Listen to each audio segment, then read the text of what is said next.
Ladies and gentlemen, can I please welcome you to the room?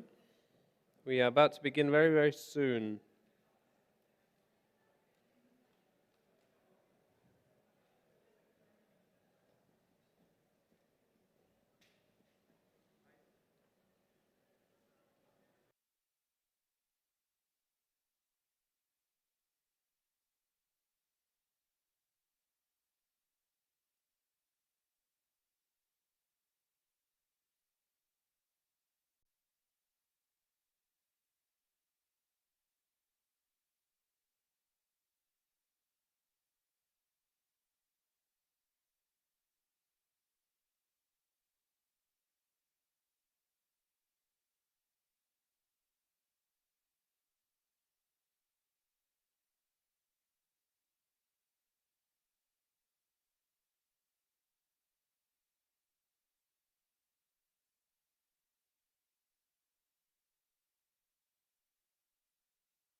At the door.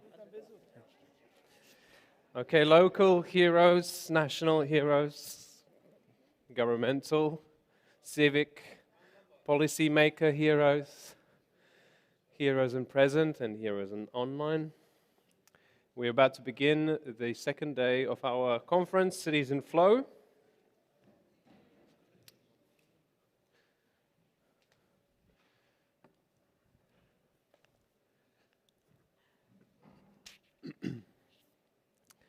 And how was yesterday? I think yesterday was fine.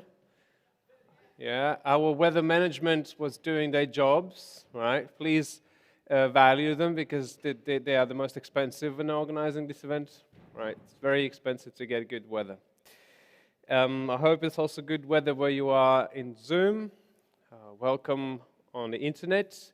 In case if your friend can't find the correct link to today's YouTube channel, then we have posted that online again. We have a different link for YouTube broadcast today. And I hope you find it, and I hope you can follow the conference. And today we will look into demonstrators. Demonstrators are the facilitators, the executors, and the people that try to make the cultural planning method live in various places around the Baltic Sea region, around also partner countries. And we're going to concentrate more in detail on them, and also going to hear from the municipalities. How was the experience, and what has been learned, and what could be maybe done differently. But nothing has changed regarding the questioning and answering procedure. So people in Zoom can ask questions in chat. And if you really want to ask a question in person, you can, of course, turn on your microphone and your camera. We're going to transfer that to the screen. We do not guarantee you're going to look good, but, well, we can still do that. Or you can raise your hands and, of course, yeah, raise a hand. But in the audience, of course, you can simply raise a hand during the process, and we're going to give you the microphone, if that is okay. So today, like I said, a lot of demonstrators, great opportunities to find out what's going on, what has been going on through the project from all of the involved cities' perspective. And we're also going to begin with a little presentation from Lisa Holloway-Attaway. She's going to talk about the gaming activities today on the third floor. And Lisa, maybe you can begin. So you can explain us what's new today, and maybe a little remarks to what was going on yesterday. How was it, if you may? Okay, yes, thank you. I don't know if you all were here yesterday. Some of you I know were, maybe some of you weren't, where we presented some of the work that we've been doing in Minecraft, recreating city spaces in Sweden and here in Riga and Gdansk and in Kiel in Germany, creating lots of playable activities using these map simulations of Minecraft and holding workshops with kids exploring different themes like cultural heritage, but also sustainability or other kinds of social issues that have to do with inclusion and democracy as I said, lots of themes and work, and I won't redo my presentation from yesterday. But I will say that, so up on the third floor, yesterday we also had some kids who came for a workshop who played one of our scavenger hunt games that was based on a Minecraft map of the city that was created in an earlier workshop with the Riga partners, where kids reconstructed historical monuments and other parts of the city in different creative activities that involve being in the world and out of the world. And from that map, we created a kind of scavenger hunt where you go to find the monuments that were created, but also to answer questions about climate change. So there's a climate change quiz that's in there. And so the kids had a good time and we got lots of good feedback. But the Minecraft scavenger hunt game is available also upstairs in the lab, and we'd be happy to demo it for you, or you can play. Currently, the quiz is in Latvian, so we can test your Latvian skills. Mine are excellent, by the way. That's not true. No, we'll translate into English, or we won't. Somebody who actually speaks Latvian will translate into English for you, but we'd love for you, even if you don't play the full game, just to come and see some of the work that's been created. And we have also films and demos of the other maps and spaces that have taken place throughout the project. We have the possibility also, if you don't really know very much about Minecraft, you can come and we have what they call the education edition, where there's already sort of pre-made lessons and spaces, and you can see how the Minecraft can be used as a very flexible pedagogical tool for lots of different things. We have also with us a very special project that is made specifically for this conference, but also that takes beyond the Minecraft gaming, as I mentioned yesterday. There are other kinds of gamification activities that could be involved in cultural planning and city planning. So we have a board game. Let's see, here's, I don't know who I'm aiming this toward, but we have a very special board game that's built, one of the demonstrator projects, and now I don't remember, say that again? Sarkandaugva. Yay! That neighborhood, so that it's a large-scale board game that's meant to be played in teams. It's a cooperative game that's about democracy and conversation and city planning. It could ideally be played with children so that they can learn exactly how cities are made and the kinds of negotiated processes that are there, but it also children and adults. And today, since we have only adults with us, we'd love it if you could join us for one of the board game. At least come up and see it. It's very beautiful. And we also have the developers with us sitting over here. Victor and Vanya, who've come from Sweden, and they will be happy to talk to you about this game. And we have another game that is based on the city space Karlskrona, which was one of our Swedish partner cities. So if you'd like to see their work, I think it's beautiful work, beautifully designed, but it's also a very interesting opportunity to play. So today at 11 and 12 and 4 and, is that what we said? 11, 12, 4, and 5. There'll be play sessions. So if you'd like to join and come upstairs and see how the game is played or just observe, you can also do that. We really like to be able to see, especially for those of you who are actually involved in the subject area, to see how it works and maybe give us some feedback on how that works. So, and then, as I said, there are other the maps and films and videos for the other cities, and we'd be happy to talk to you about those as well. So I think that's all I have to say. Thank you, Lisa. And yeah, please don't miss a chance. It's only once in a lifetime. Hopefully not. Actually, can I just say something? That it's not once in a lifetime? It's not once in a lifetime, because actually the idea is that we're leaving the game here with Riga, so that they can take it out and it can be involved in activities, beyond the project and going forward. So maybe if you're interested, you can talk to them about how you can use the board game. Good. We're now going to spend more time on this introduction. We're going to actually begin with the very first Mentimeter. And the first Mentimeter is going to be like this warm-up question. So you can, again, go to menti.com. And I hope that the technicians are going to show you the code. It's also available to those in Zoom. It's available to those in YouTube. It's available to those here and present. So menti.com, 5642821.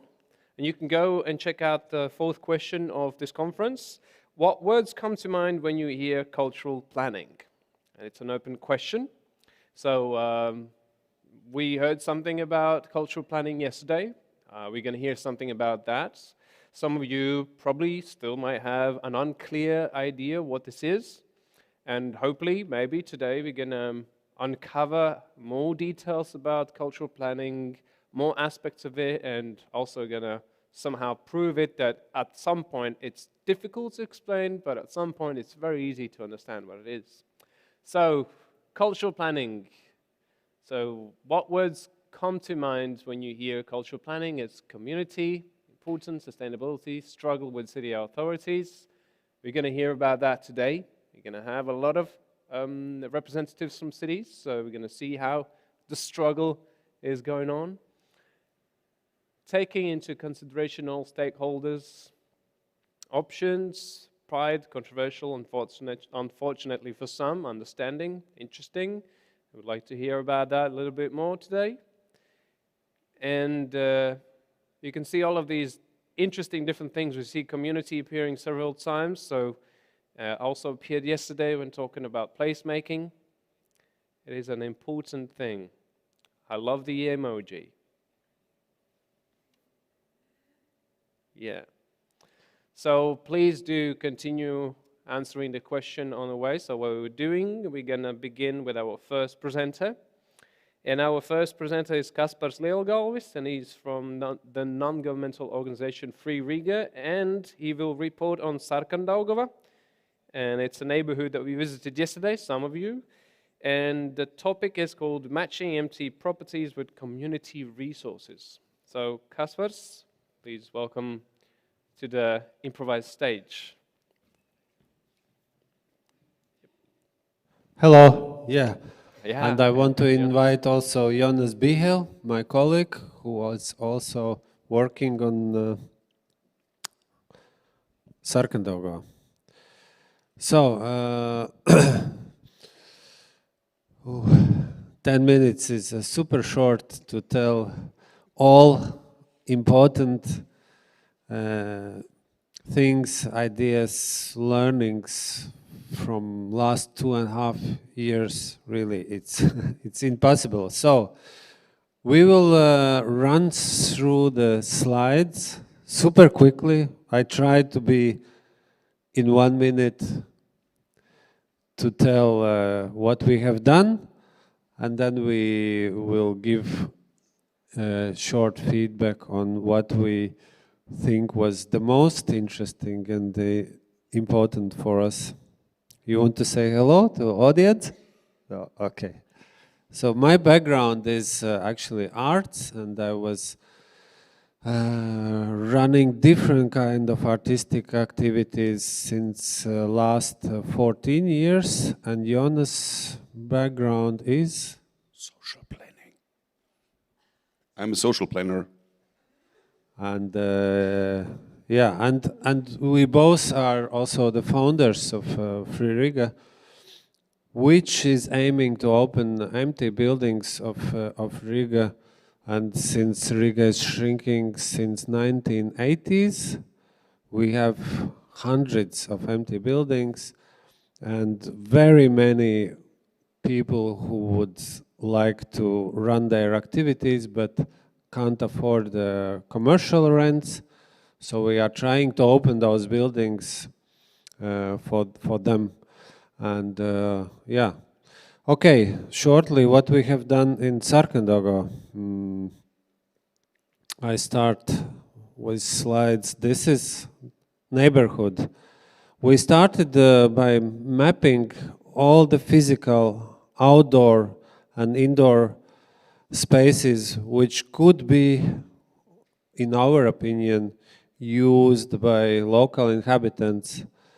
Sarkandoga is super industrial, one of the most industrial neighborhoods of Riga, but there are also 1,700 people living, and we spotted 28 places which could be used and which most of them are not in the use. You could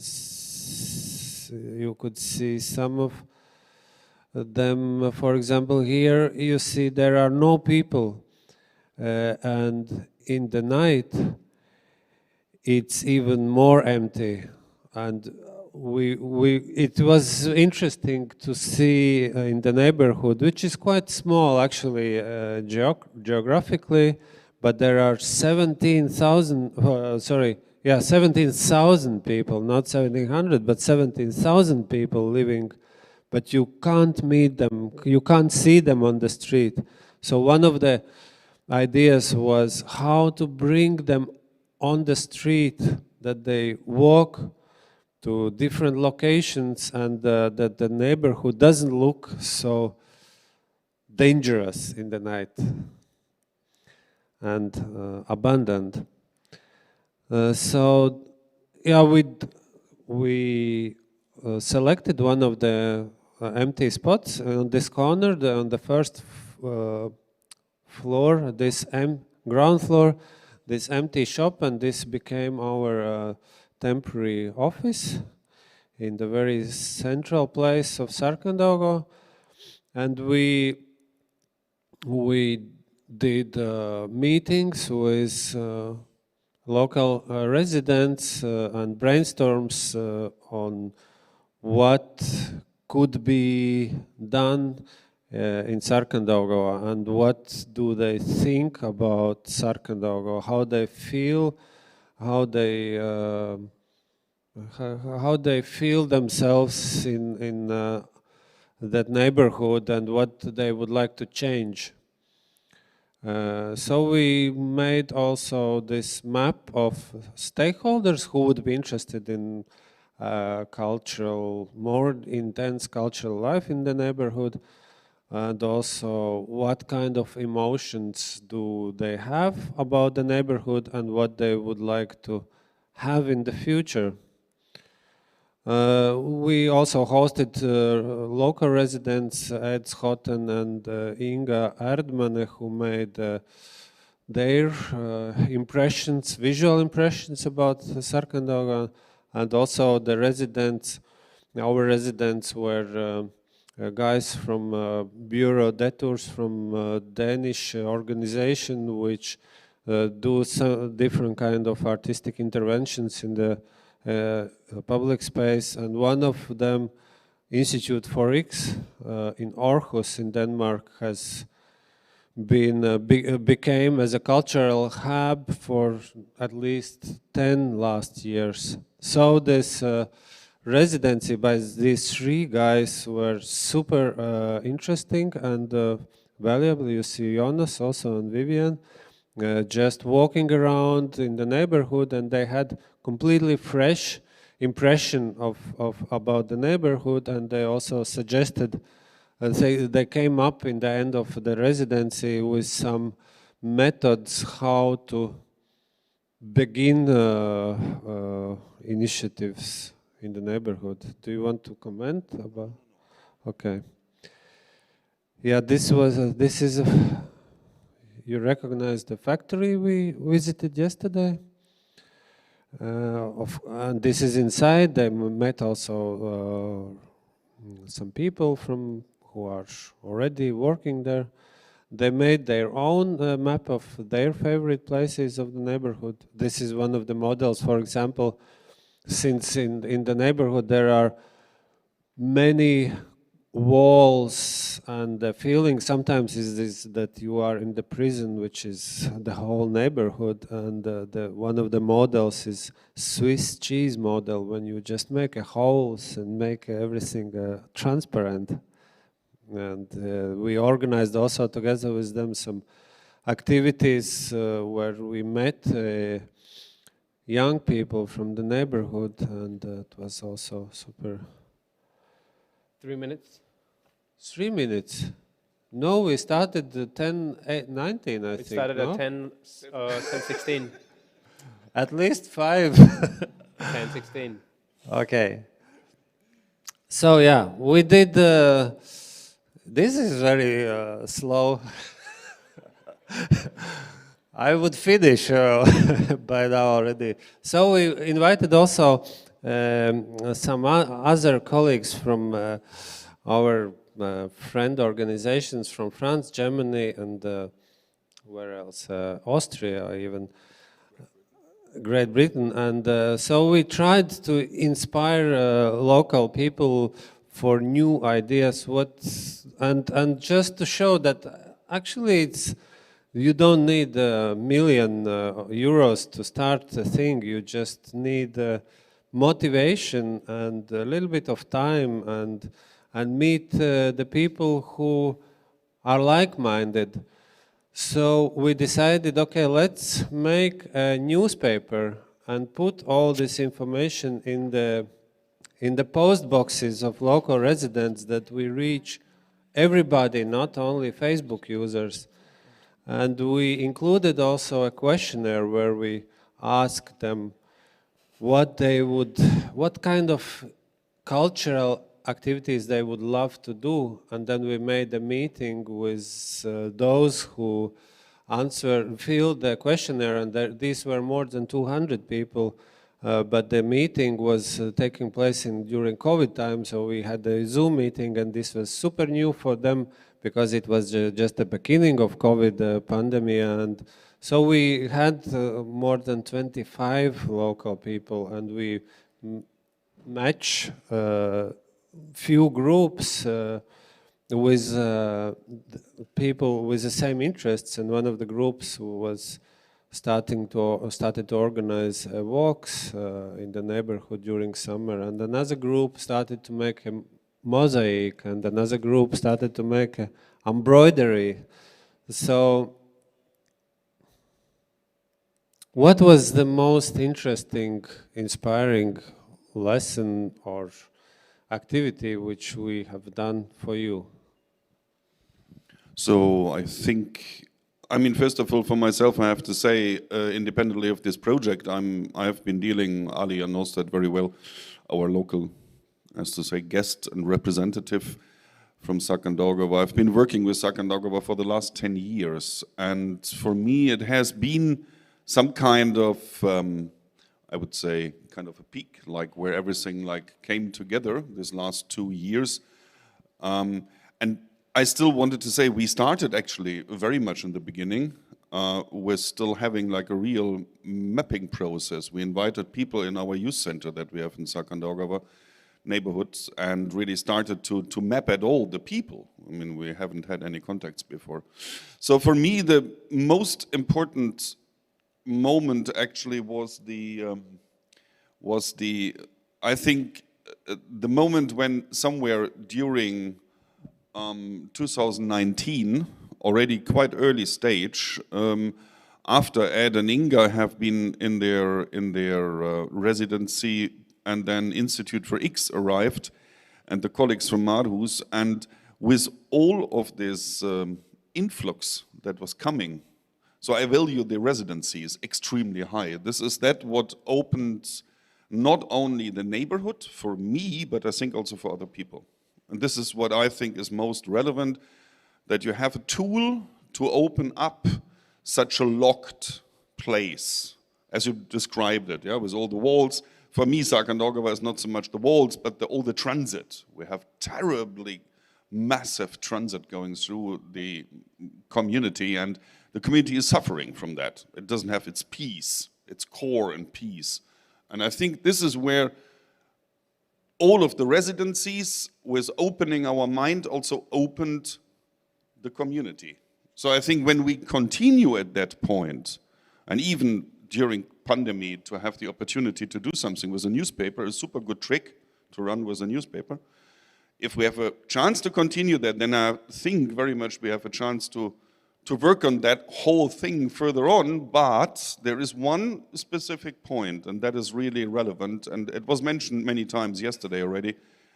The crucial point here is time. That needs another 20 years. That's not done like in 2 years. It needs 20 years. And then maybe we have a result. I think we run out of time. Yeah, don't shoot the messenger. Right? Okay. I'm just the messenger. Thank you. Thank you. Thank you, Jonas. Thank you, Kaspers. So this is free. You shouldn't go too much further, because after this session there's going to be a Q&A, so don't go too far. And we have our next presentation from Bolderaja, another neighborhood in Riga, and also Kometa Festival as a neighborhood cultural enabler, and it's going to be presented by Davis Kanjepe and Kaspars Kondratyuks, also representatives of the Kometa Festival. So, ciao. Ciao. Hello. You have 10 minutes, yeah. Now, yeah.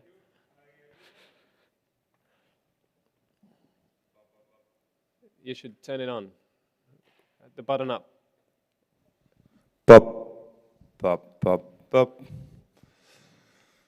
Okay, yeah. Hey, everyone. We are from Festival Kometa, which is happening in the Daugava River Fortress, and which some of you went yesterday with us to visit it. Maybe, yeah, let's put the historical... So yeah, this is a Daugava River Fortress. Shortly, it was built in the 17th century. It has seen major different occupation powers going through, like 4 or 5, and now it's been abandoned since '93. And there is this crazy, beautiful nature taking it over, and kind of it is a heritage state level monument which has been completely forgot from the state and from the decision makers, while for the local people it is a very loved place for recreation, walks, tea gathering, and yeah, just or also for youngsters to go around and have a peaceful time outside. So maybe the history how for Kometa started was that, like, we were in a project together with Bolderaja's Grupa, who are the local activists, thanks to whom fortress is being saved from demolition, from different injustices and stuff, and we were in a project together with them, and we understood that, like, kind of they have been fighting for it for like 25 years, and that time in 2015 they already were officially being the preservation guardians of it. Meanwhile, they were doing also exhibitions and stuff, and we said that we are from a culture center in the Riga city center, and we understood that we also were looking for places to make a festival.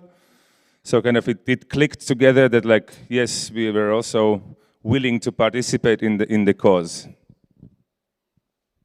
Oh, okay. So I then we started to do the festival, and also one of the key motivations actually from Bolderais group, the locals, was that we should do something to attract more of stakeholders' attention. And but within years, and actually thanks to this UCP project, we understood it even more clearly that we are in some kind of closed-door football loop of different kind of institutions and changing politics also, and there is not very easy way to actually move forward. And similar as previous guys were telling, that it's not a 1-2 year thing. It's a very long process, and especially if there are some entities who wants to do something, and then there's mostly all other who could decide on something they either don't want to do it, or they can't do, or they are not allowed to do, and so it's like a ping pong all the time, and it's just it gets tiring. So we got into that circle, and but actually within this project, within the mapping phase, we were also meeting a lot of locals. We did some seminars, and we understood that our starting point, when we thought that there's this local community, and then we are going to the festival, making festival, then locals will come, we will do some activities there, but there are actually many communities, and they are actually all somehow or walking in the fortress. They have some kind of connection with the fortress, with the area, with some people, but there is not really communication going on in between those groups. So I think within this project we thought that if we would be able to make some kind of place that has some kind of more permanent communication activity, then it could attract those people, and to have a place where they engage with each other, engage with the place. And our kind of utopic vision was actually to somehow renovate the tower. And we got again in that loop of that it's impossible. Everyone is saying, no, it's impossible to do it in 1 year, 2 years. And so our idea went to nothing, but it's still great. But we decided to do that what we know the best, to engage more in cultural activities. So also doing the festival, we made another 3 weekends of, as we call it, anthropologic cafe, and so that people can come to the fortress, they visit also a cafe, and there were very nice stories engaging with the people, how they haven't been there, and how they would like to be there, and also new connections appeared throughout the community. So what we understood also, that there is really an important phase is really the data collection, because at that time we were guessing how many people are coming to Fortress, who they are they only locals, are they only from Riga? Maybe you could move on. And we also started mapping the people who were coming there. Maybe I go to the route where the data is. So yeah, what we did in this anthropological cafe, for these 4 weekends, we had permanently somebody at the entrance doors, and kind of we asked people who are coming, like, why are they coming? Is this the first time for you in the fortress? So as you see, like kind of half of the people were coming for the first time, half of the people have been there, and so it meant that probably these Cometa activities actually can double the people who are coming there and to these things. And as you can see here, that like half of the people were coming for especially for Cometa. And our big kind of surprise was that there is quite a lot of people coming also from abroad and also from outside of Riga. So it has a huge potential to have this, to develop it as a beautiful place for tourists. So it really attracts people to coming there. And then we did another one. So we were also gathering information about emotional things, like kind of what smell they feel and what is present in the fortress. And we also mapped the fortress and which place, for example, seems especially beautiful for them, and which place would they renovate first. And it was really nice matching that all of the people, like kind of the majority of the people, are impressed by this tower, and that was also our initial idea, that like that would be the perfect place to renovate first, because from the tower up you can see the river, you can see the sea, and you could see the fortress as it is. Because while being inside there, you can have the feeling that you are in a park, but actually this is a huge 21-hectare man-built island with the fortifications. 3 minutes.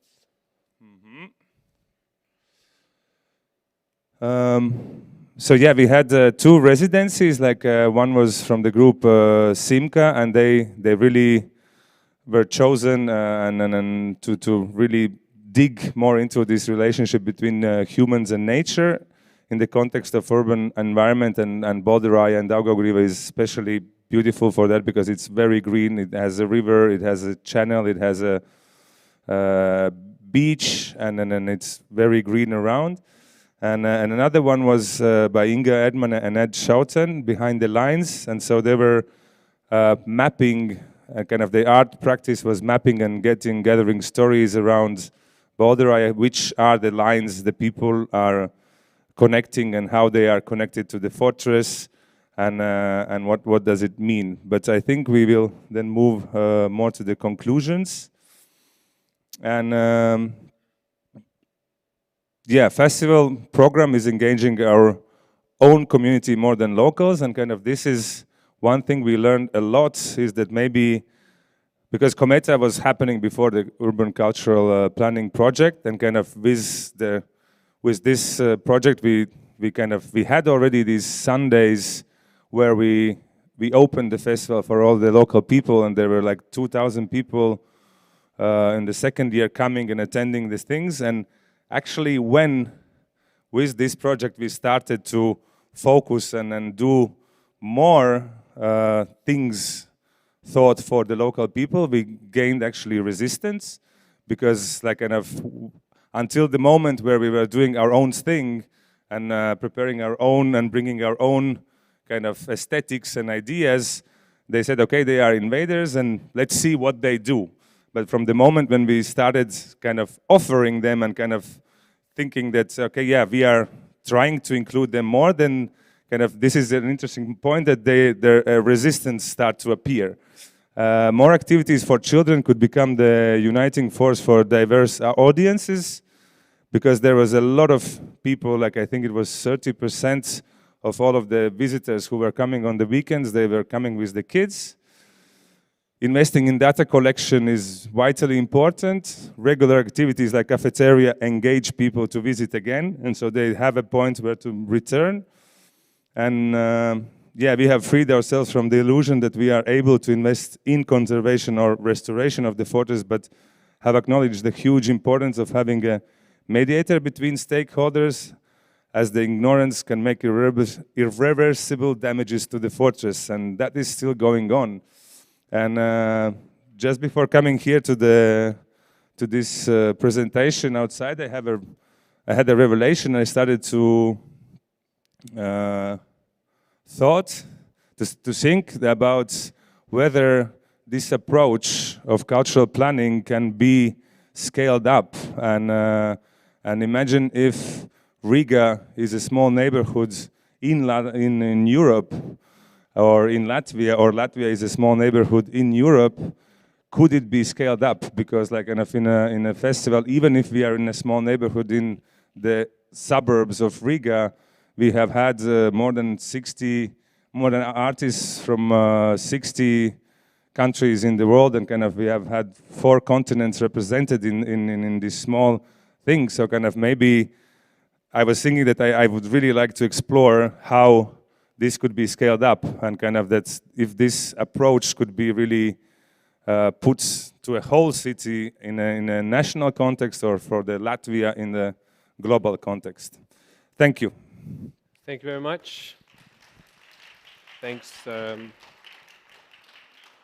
Thanks. Can you hear me? Yes. Okay, we continue with another country. So this is all from Latvia. We continue with Lithuania, and we have 2 more presentations from there. And we're going to begin with Vilnius, Šnipiškės, if it's correct, probably. University students and children as cultural planners. And we will have Yekaterina Lavrinets as the presenter from Vilnius Tech University, and Laimitis.lt. Go. Thank you. Okay.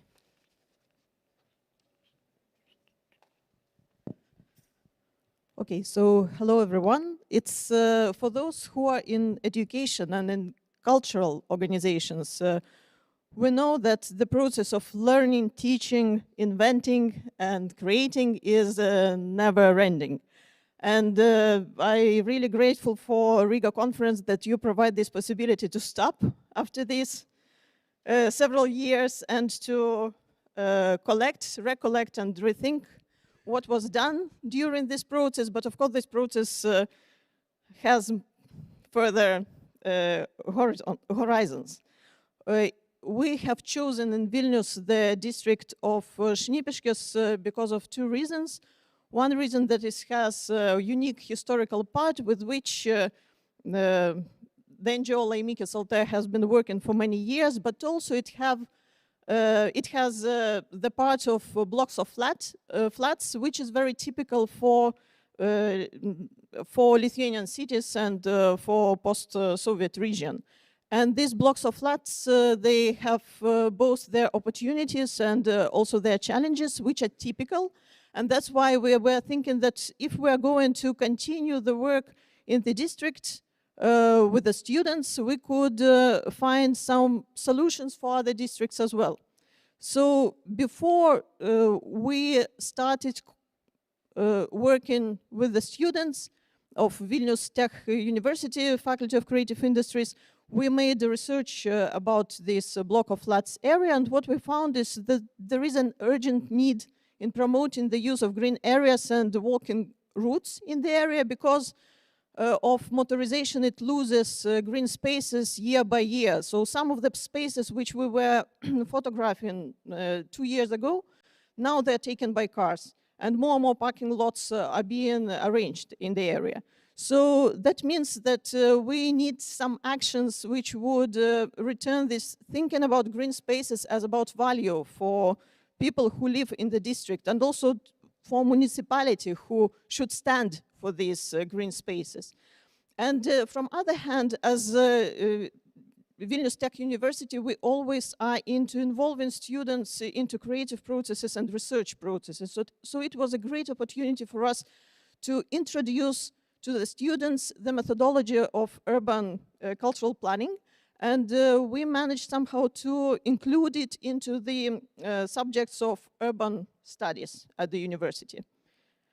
So beside these projects of students, we also, besides these projects of students, we also had a number of other initiatives in the area, one of which was arranged by the curator Yeva with her cooperators and local artists, and which is called yours yard, or the yard is yours. It was focused on the revitalization of the yards in Šnipiškes. Another project was, and continuing initiative is Green Links, is creating routes on the basis of the gardens which are being cultivated by the senior ladies in the district. And also it's Šnipiškes Animal, which I will also talk about, and 58 pilot students projects. So we, with the students, what we start with is study visits to the area, then field research. Students are introduced with the methods how to make a research of the area. So they do interviews, they also collect some data, they do observations and so on and so on. That's why it's good to pair cultural planning methodology with urban studies methods. And then on the basis of what they collected, student groups create creative projects in small groups. And the main idea is to activate the value of the area, and also to involve local people to the process. So the main principle is that you do not just develop the idea of the project, you need to test it, and you need to involve people into the process of the development of the idea. So what students started doing before COVID era, they explored neighborhoods through creative cooperations, direct cooperations with the locals. It was workshops, discussions with locals, photo sessions, and so on. And there were a lot of intergenerational initiatives. So students were involving local kids to some small workshops, using some local materials which they found in the neighborhood. Or they cooperated with senior people. For example, we can mention the initiative by one of the groups of the students who, in cooperation with the local cultural club, commercial cultural club, arranged a volunteering program for the elders so that they could come and help in the evenings to the club and to get some tickets to the events from this club for free. So there are some ideas from the students also how this data that they collect during their research could be used. So they were also thinking about some post-production after the pilot project. So it can be some collections of these local stories, and they started also collecting it. And one of the challenges which I faced as a teacher was that, okay, we have students groups, some of them are Erasmus students as well, and after half of the year they go away. Though their ideas and the projects they started developing are really bright, and they need to be continued because they're just the first step into the process. So for me, as for the curator of this process, it was important also to ensure the continuity of the ideas. And I started presenting the materials of which were collected by students and were also generated by students of one year to the students of the next year, so that some process would start to emerge, so that it wouldn't be just separate pilot projects. Students, of course, they were also aware that they are welcome to continue and that we need this continuity. So after the lockdown, we have this challenge of what to do next and how to rearrange the process. And we moved from the events and direct contacts in the neighborhood to individual events. So we arranged the conditions, students arranged the conditions for people to come in their families, small groups, and to experience what students created in the neighborhood. So we started focusing on the experiential routes, which were made on the basis of some inclusions in the neighborhood. Like here, you see the example of one of the routes, creative routes, which is made on the basis of some created objects by the students. And this one was inspired by other artists in Lithuania who also consulted the students during their technical work. And another thing which came up from this challenge, and I also agree with the colleagues who presented their project before me, that cultural planning is always about also meeting some walls and limitations and saying, no, we can't do that and that. But sometimes these limitations, they also works in a very amazing way. For example, in our case, we understood that we can't actually focus only on Šnipiškės district because students started learning from their home places. Some Erasmus students are joining us from Germany, for example, and some students are from other Lithuanian cities. So we need somehow to expand then the geography of our activities. 3 minutes.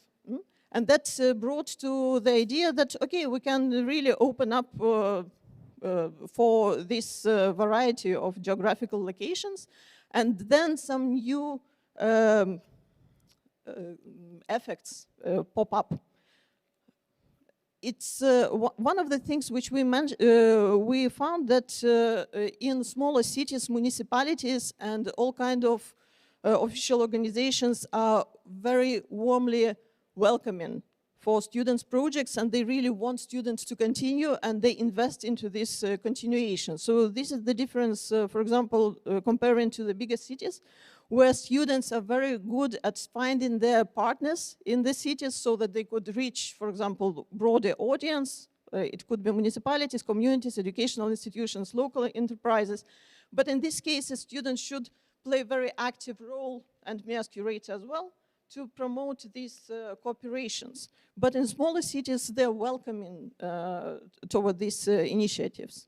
Also, our students, because they're students of communication, they focus on how to build communication with the local residents and how to collect these backward these reactions from local people. So they collect a lot of data, how people react, what are the ways of how to reach the audience. And one of the findings is that in cultural planning, we really need these alternative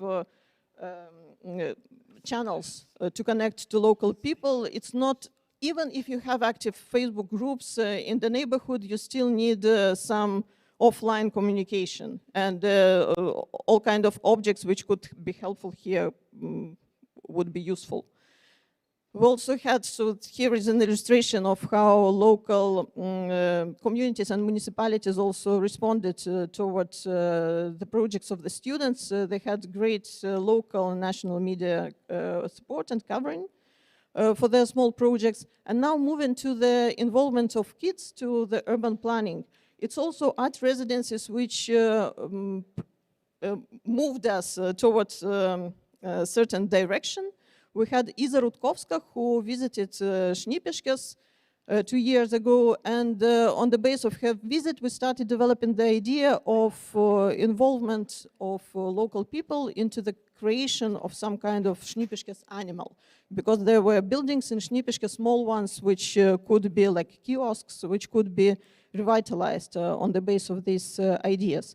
But when lockdown came, we understood that we should rearrange this idea, because we can't arrange direct involvement of people to the renovation of the houses, of the small objects in the neighborhood. And what we managed to do before the restrictions, complete restrictions, is to run small workshops with kids, to whom Iza usually uses the maps for kids to interpret these maps. And on the basis of their ideas, we invited the group Teatronas, who helped kids also to find places for the animal, for the playful furniture in the neighborhood, and who also designed, on the basis of kids' drawings, the animals of Šnipiškės, the totem of Šnipiškės. So in this way, kids also were the part of this design process, and also they found the places, the locations where they would like to have these playful objects, and some games also were played. So that's only some small part of the story, and thank you for your attention. Thank you, Ekaterina.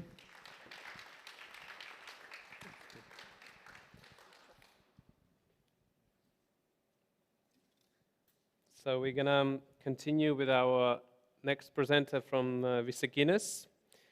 And the presentation is going to be called Activist-Led Revisioning of a Former Nuclear Town. And it's going to be Oksana Denisenko from Vilnius Tech University and also non-governmental organization Urban Stories. And she's going to be joining the conference online. So please pay attention to the screen. And hi, Oksana, can you hear us? Hi. Yes, Good, we can I hear can. you, so you can continue. Do you hear me?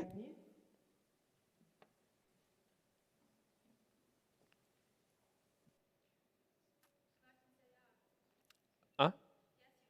Yeah, we do. Yes, we do.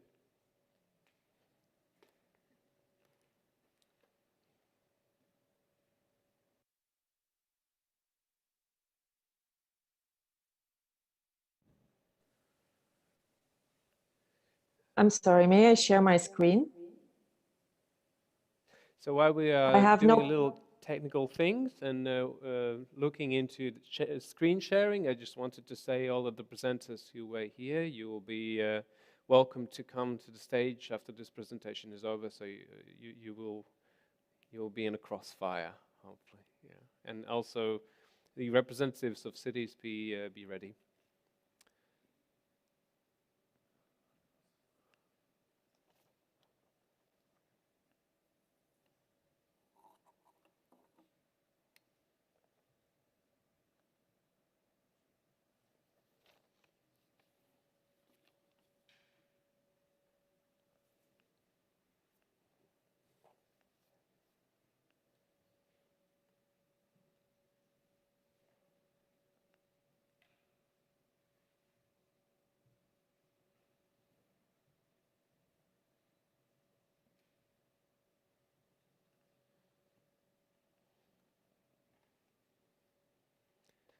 Don't worry, Oksana, we're getting close.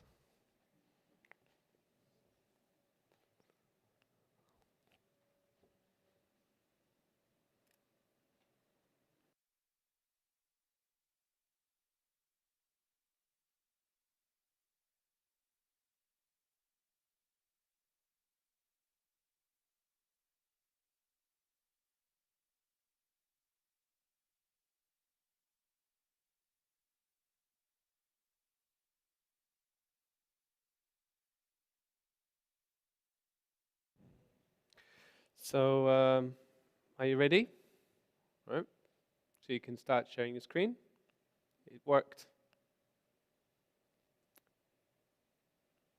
So hi, do you hear me? Yes?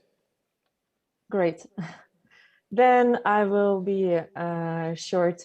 I will introduce myself just that I'm representing Visaginas from Lithuania. It's a small town. And as you might see, it's a former nuclear town. Maybe in terms of this project, we are like local demonstrators that actually taking the whole city because it has only 18,000 inhabitants. But what kind of issues did we have? So why do we need culture and cultural planning? What issues to solve? So first of all, and the most crucial is that Visaginas, that was until 2009 a nuclear town. After 2009, when the decommissioning of nuclear power plants started, it became a post-nuclear town. It does mean that actually the city kind of lost its not only economical resource but also it lost its identity. So yeah, it could be called as a crisis of identity because post-nuclearity doesn't say anything. If nuclearity was very clear, we are the city of nuclears, nuclear people who work in nuclear power plant and are related to that, then after the closure, we are not sure who we are. But also there's a very big gap between the past and present and future. So this is, it is related to the dissonant kind of heritage that we have related to the nuclear power plant. The object is very conflicting. And that is why when we are telling the story about Visaginas, we have very different perspectives on it. So one perspective is from outside that sees a nuclear power plant as something unnatural and something that is really dissonant. Then we have a inner story, so the story of inhabitants that sees it as a purpose that the city had to serve for the nuclear power plant. And the story and the history, let's call it this way, includes sometimes this nuclear past, sometimes it's not included. But the problem isn't that nuclear power past is somehow missed. The problem is that we see only one-sided or in one angle on the city, on its identity. After the closure of nuclear power plant, it means that we can now see much more, that nuclearity is not only nuclear power plant, it's much more, and maybe could be symbolic, but maybe the city might be seen as a sports city, as a cultural city, as so many different stories, experiences live in one city. That is why I would, in this project, we actually took this approach that we always have that big story, but what about small stories that actually make up this big story that is a part of it? So as you will see in the near future, when I will show you examples, actually we were working mostly in recrafting the narrative of the city and in unveiling or unfolding this multi-layered identity, but mostly important, not just by saying what Visaginas is, but by inviting inhabitants to share their perspective, to share their stories, so we could make up a big image of what this Visaginas is. So of course, as the cultural planning is, and when you invited to write what it is, first thing I wrote is inclusion, because the most important thing is to hear different voices and to create a platform so they could be here, because we need a dialogue, especially when we're talking about identity.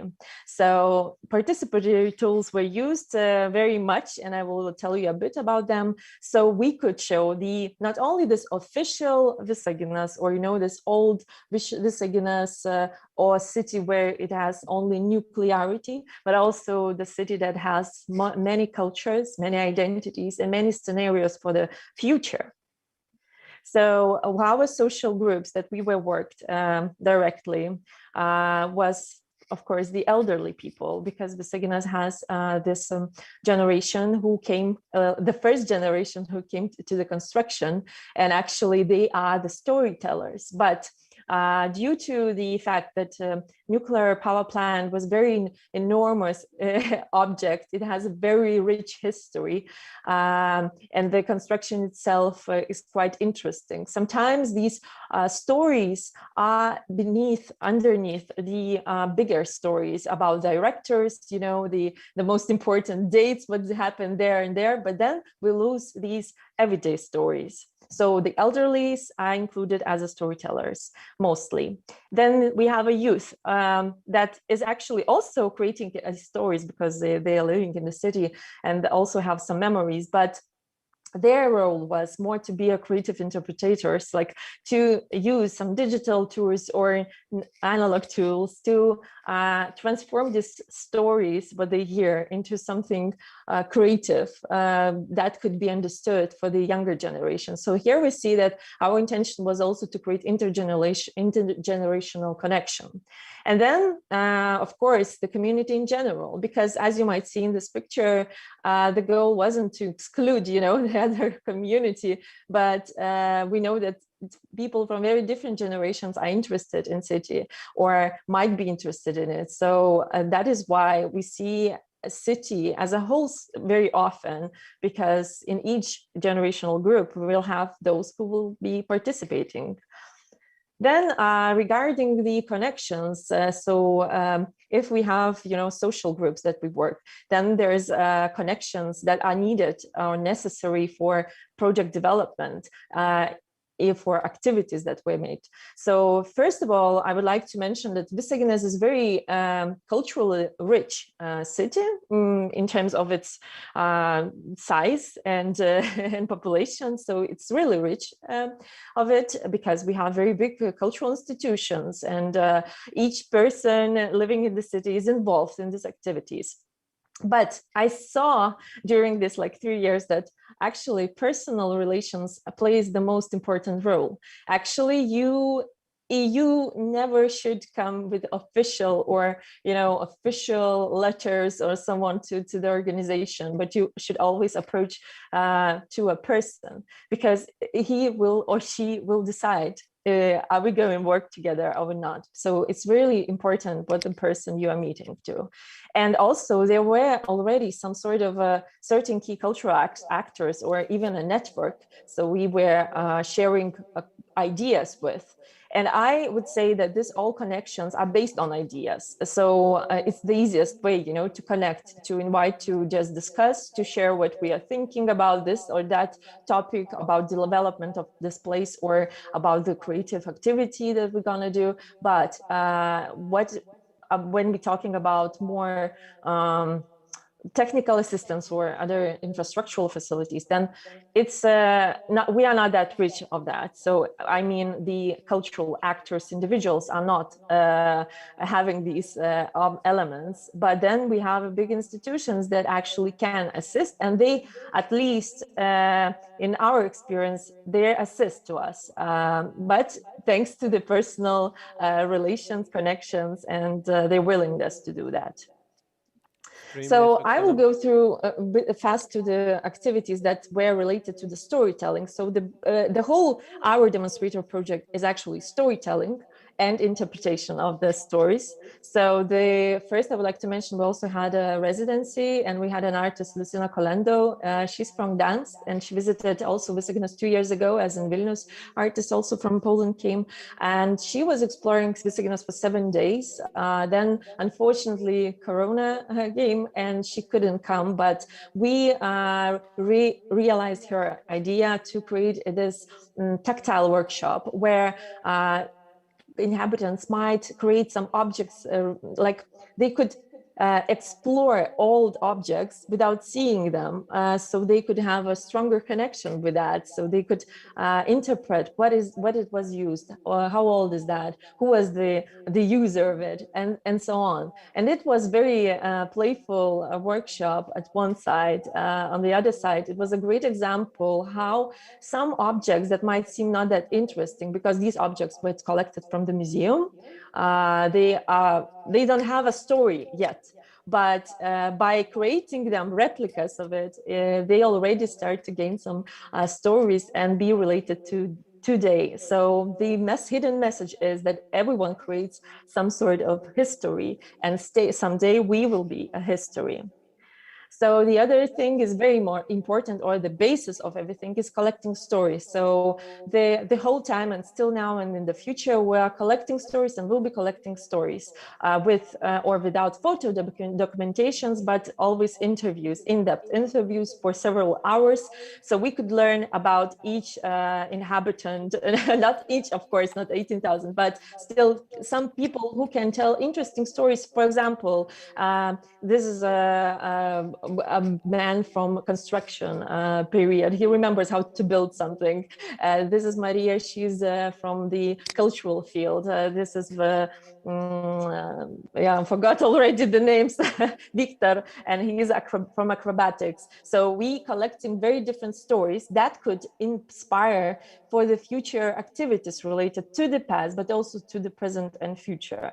So we need some resource for the interpretation. That is why we made this storytelling, audio, walk, excursions, meetings, first-hand stories. So we created 6 walks and meetings with 6 people that represent also very different professional field or different period of the city. So it was, for example, on the left, Nadezhda Strizhnova. She's was responsible for the whole sewing companies and beauty industry in Visaginas when it was constructed. In the middle is the first inhabitants at all in the city. I mean, in the village that was before the city. And then we have an acrobatic school. It was very engaging because on the one side, it was like we were walking with our headphones, and then we were meeting these people who were like very shy at first because they thought no one will be interested in that.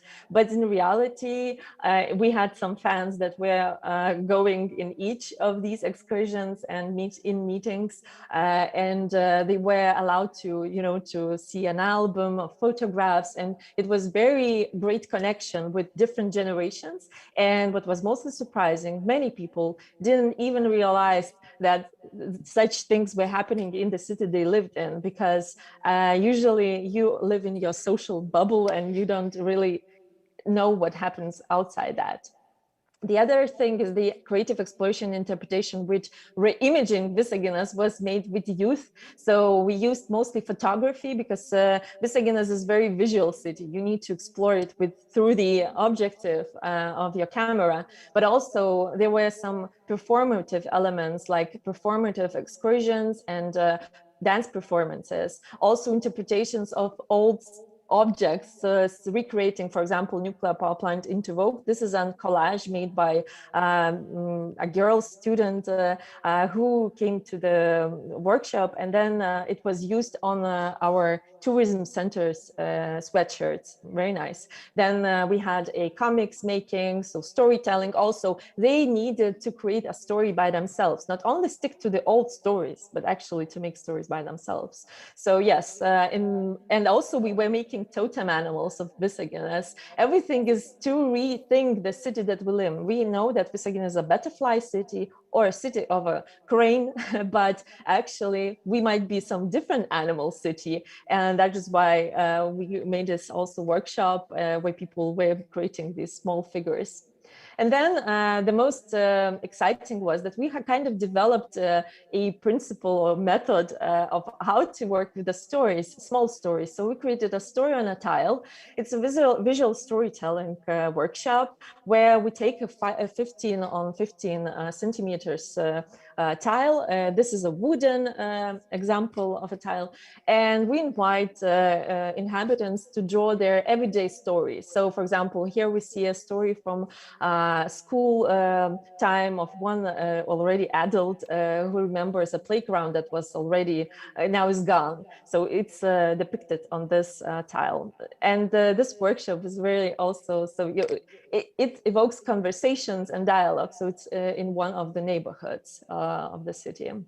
And also what is great, that actually this method was really welcomed to other activities. So when we made this activity, then we were asked to do it for others, for visitors of the city. Then we were invited by the senior club to do that for them, with them, because they were drawing and doing collages on it. So we are collecting the stories, and you can see some small passage exhibition of stories on a tile. But then there's a bigger idea developed. So you see the development from stories collected during interviews, interpretations, and then we see these story on a tile. And then we invited local artists to do something for a city, for a public space, how to transform the stories into something visual that could be accessible for those who will come here or those who will be walking around the city. So we invited Sandra Matveyeva. She's actually a fashion designer living in Visaginas. And then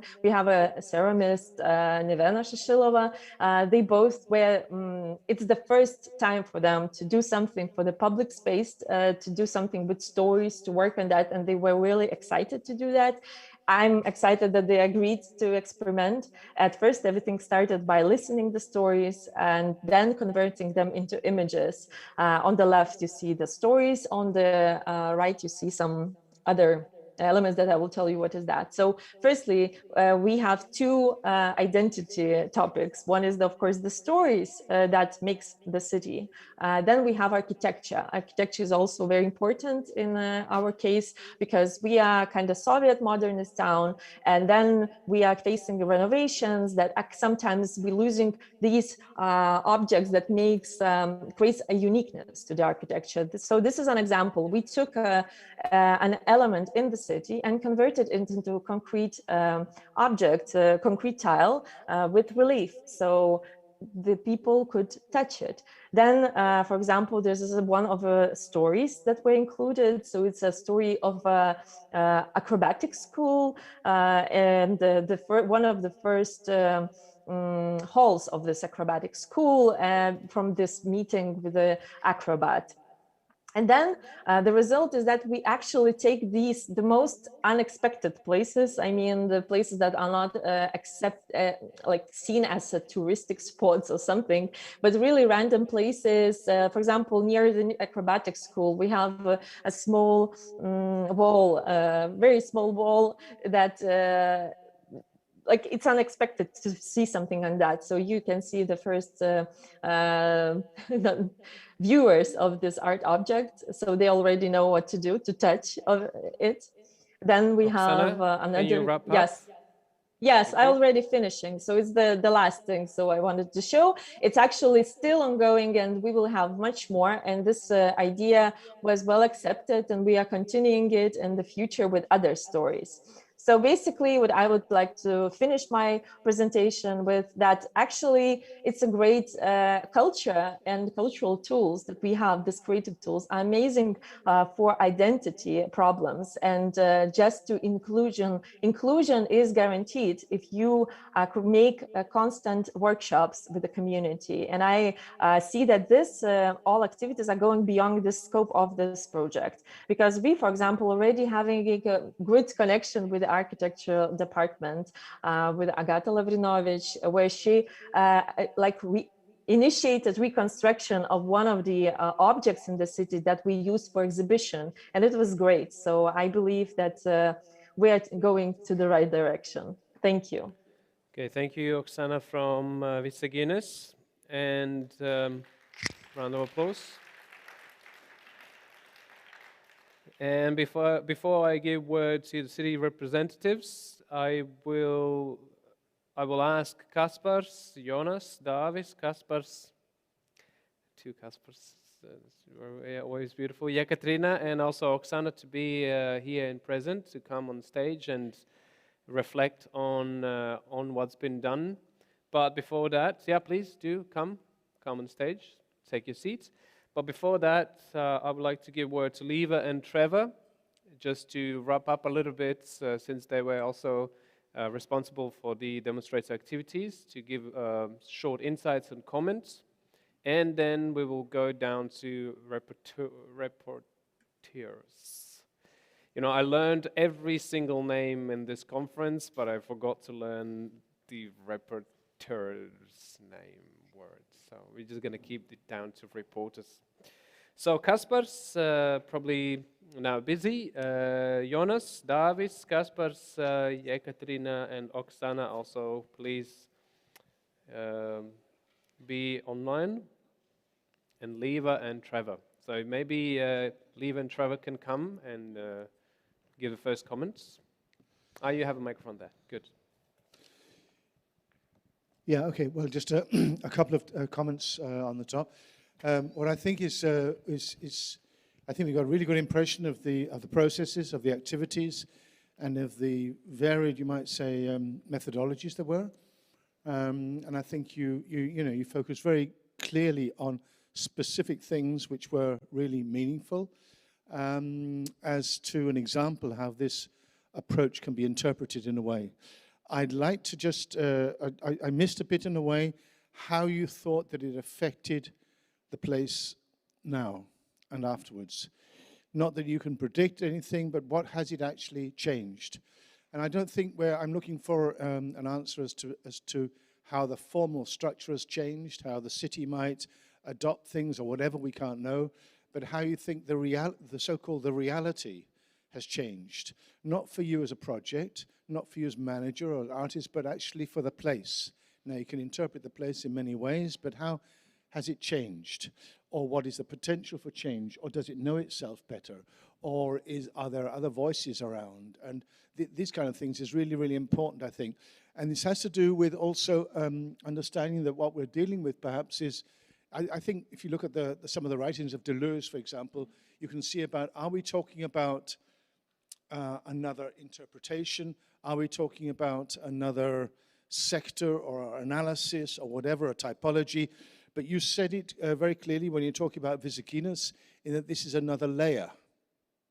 So it's actually another layer in the city in a way, another way of looking at and understanding of how places work, of how communities work. And these are often invisible, either because they're too small in size or because they're actually at an emotional level or a psychological level or at a social level, whatever. And they're very hard to grasp and touch. They're fluid all the time. That links very much into this, the theme of this conference, this kind of idea of fluidity, that you can never actually fix it down. It is always in motion. It's always flowing and it's always changing. And if we do this thing, we try to contain it all the time and structure it and manifest it into artifacts or whatever, then it just disappears.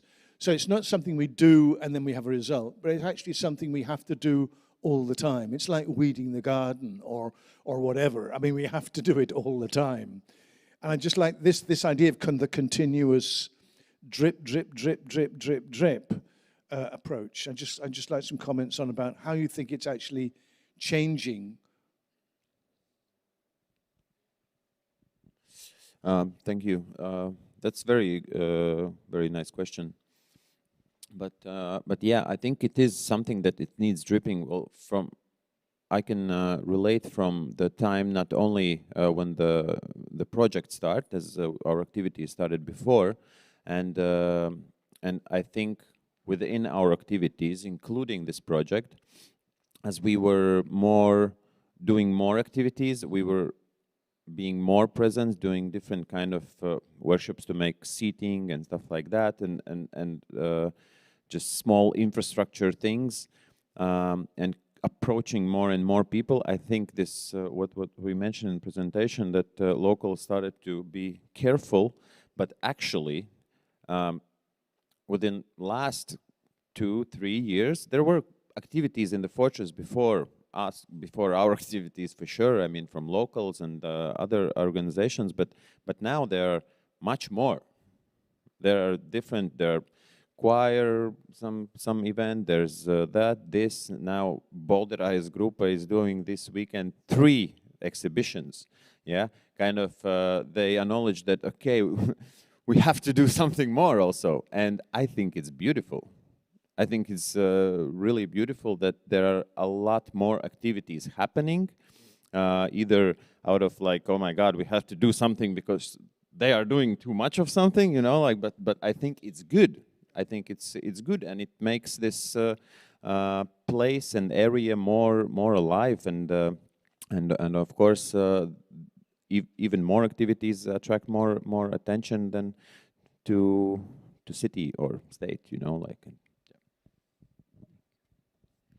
Yes, so it's a great question because each small activity in the neighborhood connects people. And when I was doing presentation, I was thinking how many people were around. Some smaller contacts, then more stable contacts, and now we really have the core of parents who, because they want to create better place for their kids, they are very actively involved into the process and they want more. They start calling me, coming to me and asking when we could continue. So it's initiative now coming from people themselves because they see that it's possible to attract artists, some smaller resources for continuing. And another thing is changes happening in the mind. So I'm really happy that we have more than 130 students who went through the process of cultural planning. That means that some part of them, I mean, we have now young professionals who will be experienced in making these small projects and connecting with people, and some already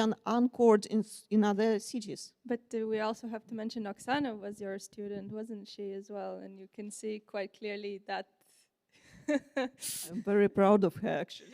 I'm also, can I just jump in and say, Oksana, your project sounds so amazing, and you've been such a superwoman there in Visaginas. The changes we have seen since we went there in 2017. I mean, the one comment we were talking about so much is that Visaginas has such really rich cultural activity. I mean, over 90% of people are involved in informal activities and hobbies and things.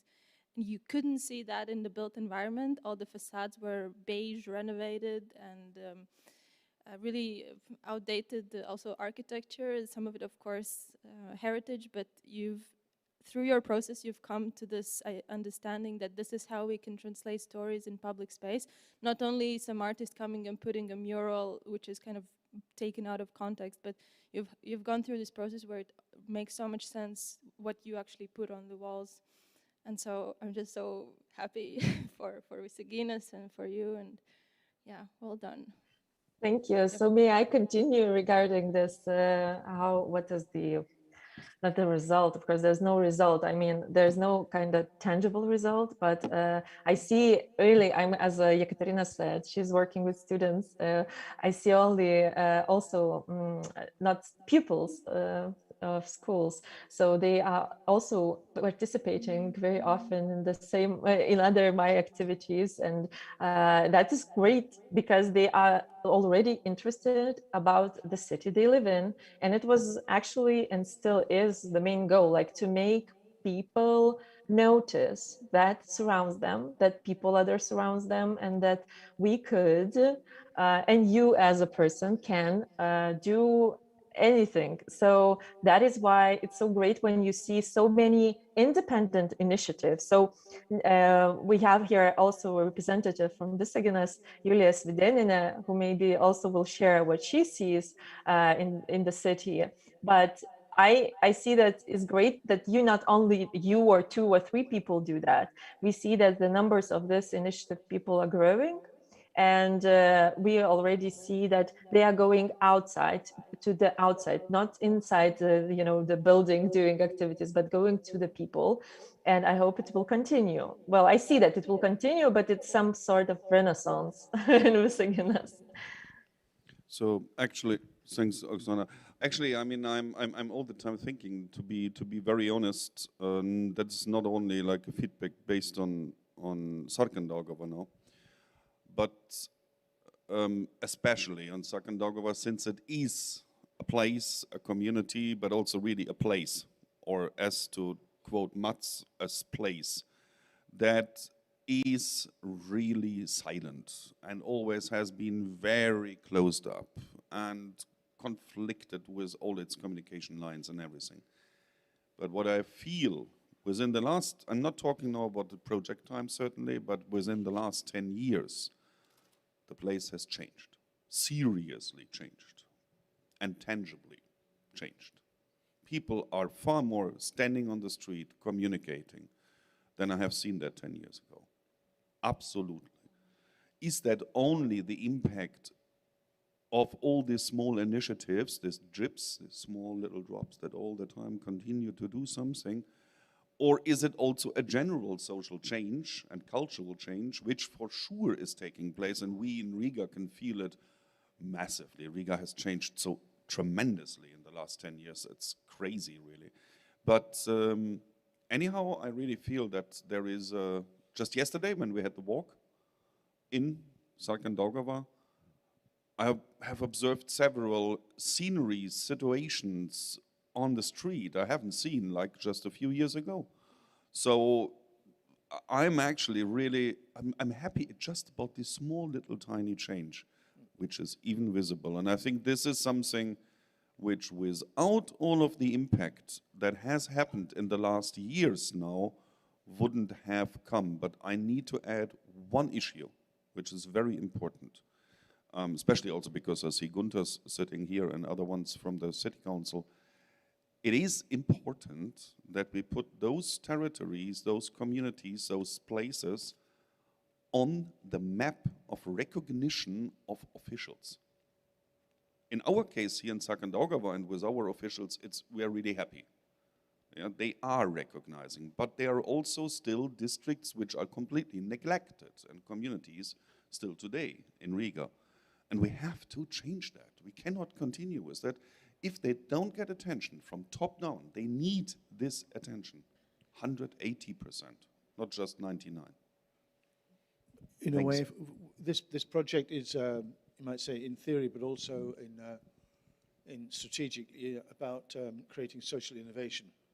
So there is a tipping point in projects when you say that it's not just a legacy you're leaving behind, but actually you have started to share methods. You have started, actually, people do have names, and they become, from becoming observers to becoming participants, they become also resources. So if you leave them with, and they have resources to move on and do something on their own, as we say, it is like this throwing a stone in the water and the rings.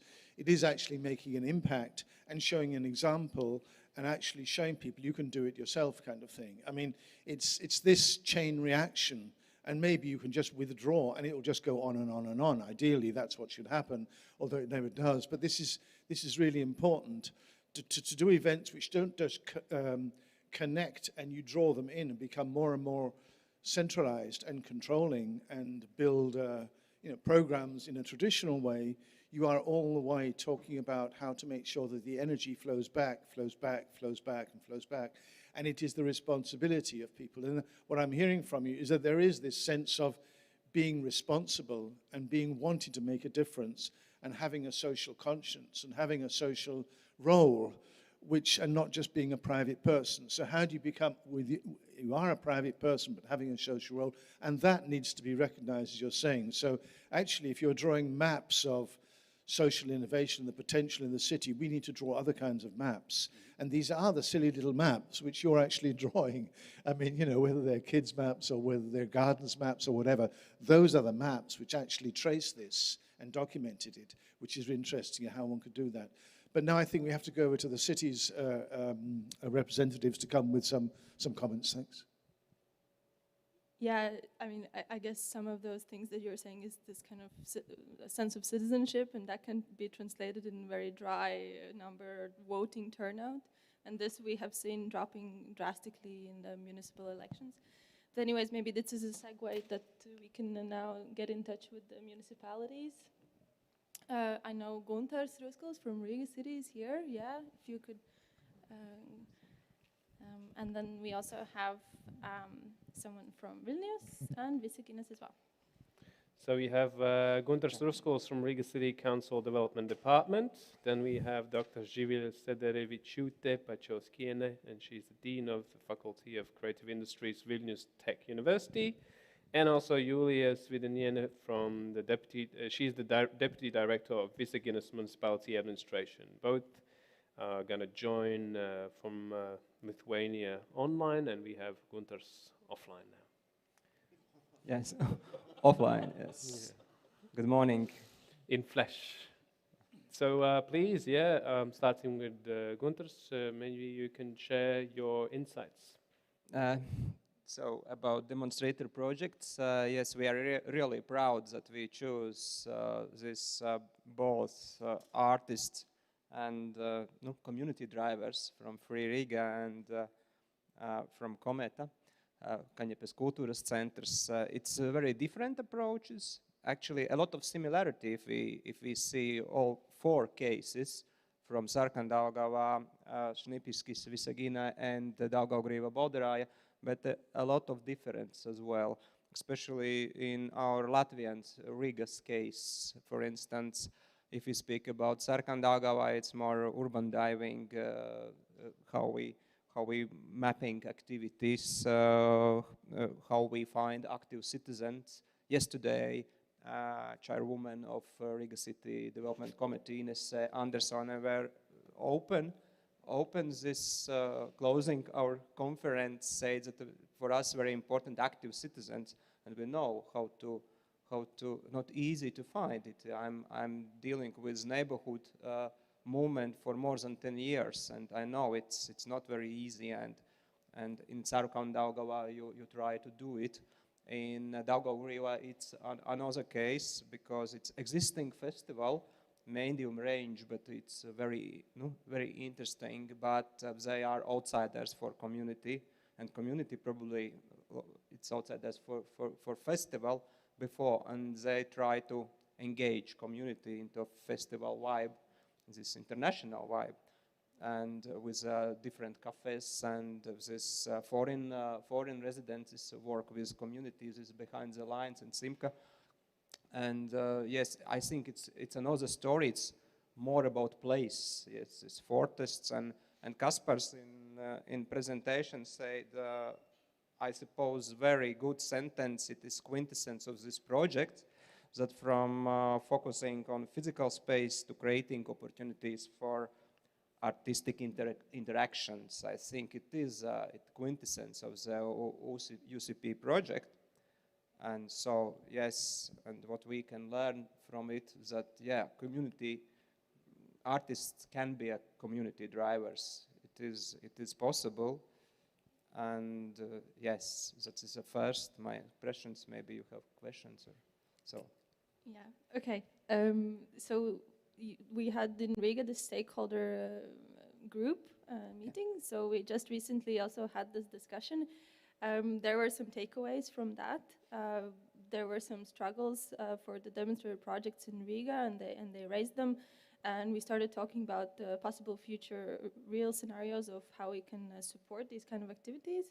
Maybe you can comment on how that is moving in Riga and general Riga municipality cultural policy, or how it's being implemented in the documents or thought about it in the future.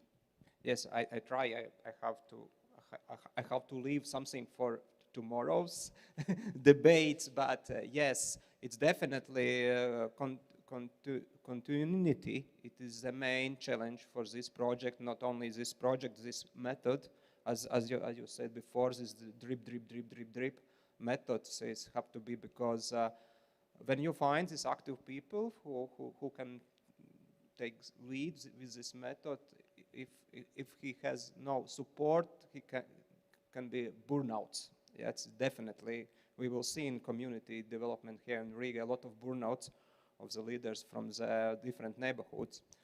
Yes, we had very good local stakeholder group, yes, regarding to this project. And last one was about this continuity.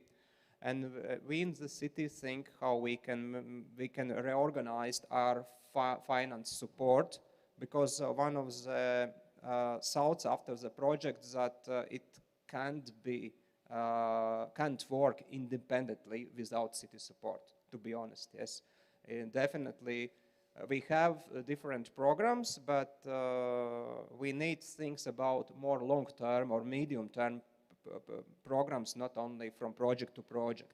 Yes, but because it is dangerous if after the pilot can be done. So it's, for instance, Kaspars has married with this building for 25 years now. Yes, it's unbelievable, and I think he inspired from the project a lot of ideas from partners abroad, from Institute X, and this is very good. So yes, we think about two things. One is this finance things, finance programs. Second is how we can change paradigm about cultural, thinking about cultural this aspects, from economical benefits to social innovation aspect more.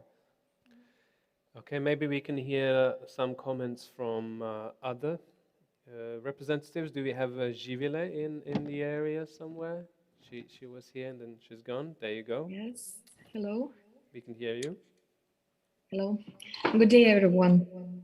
We are very happy being participants of this project, and being the youngest faculty of Vilnius Gediminas Technical University, Faculty of Creative Industries, feel us being very in the place.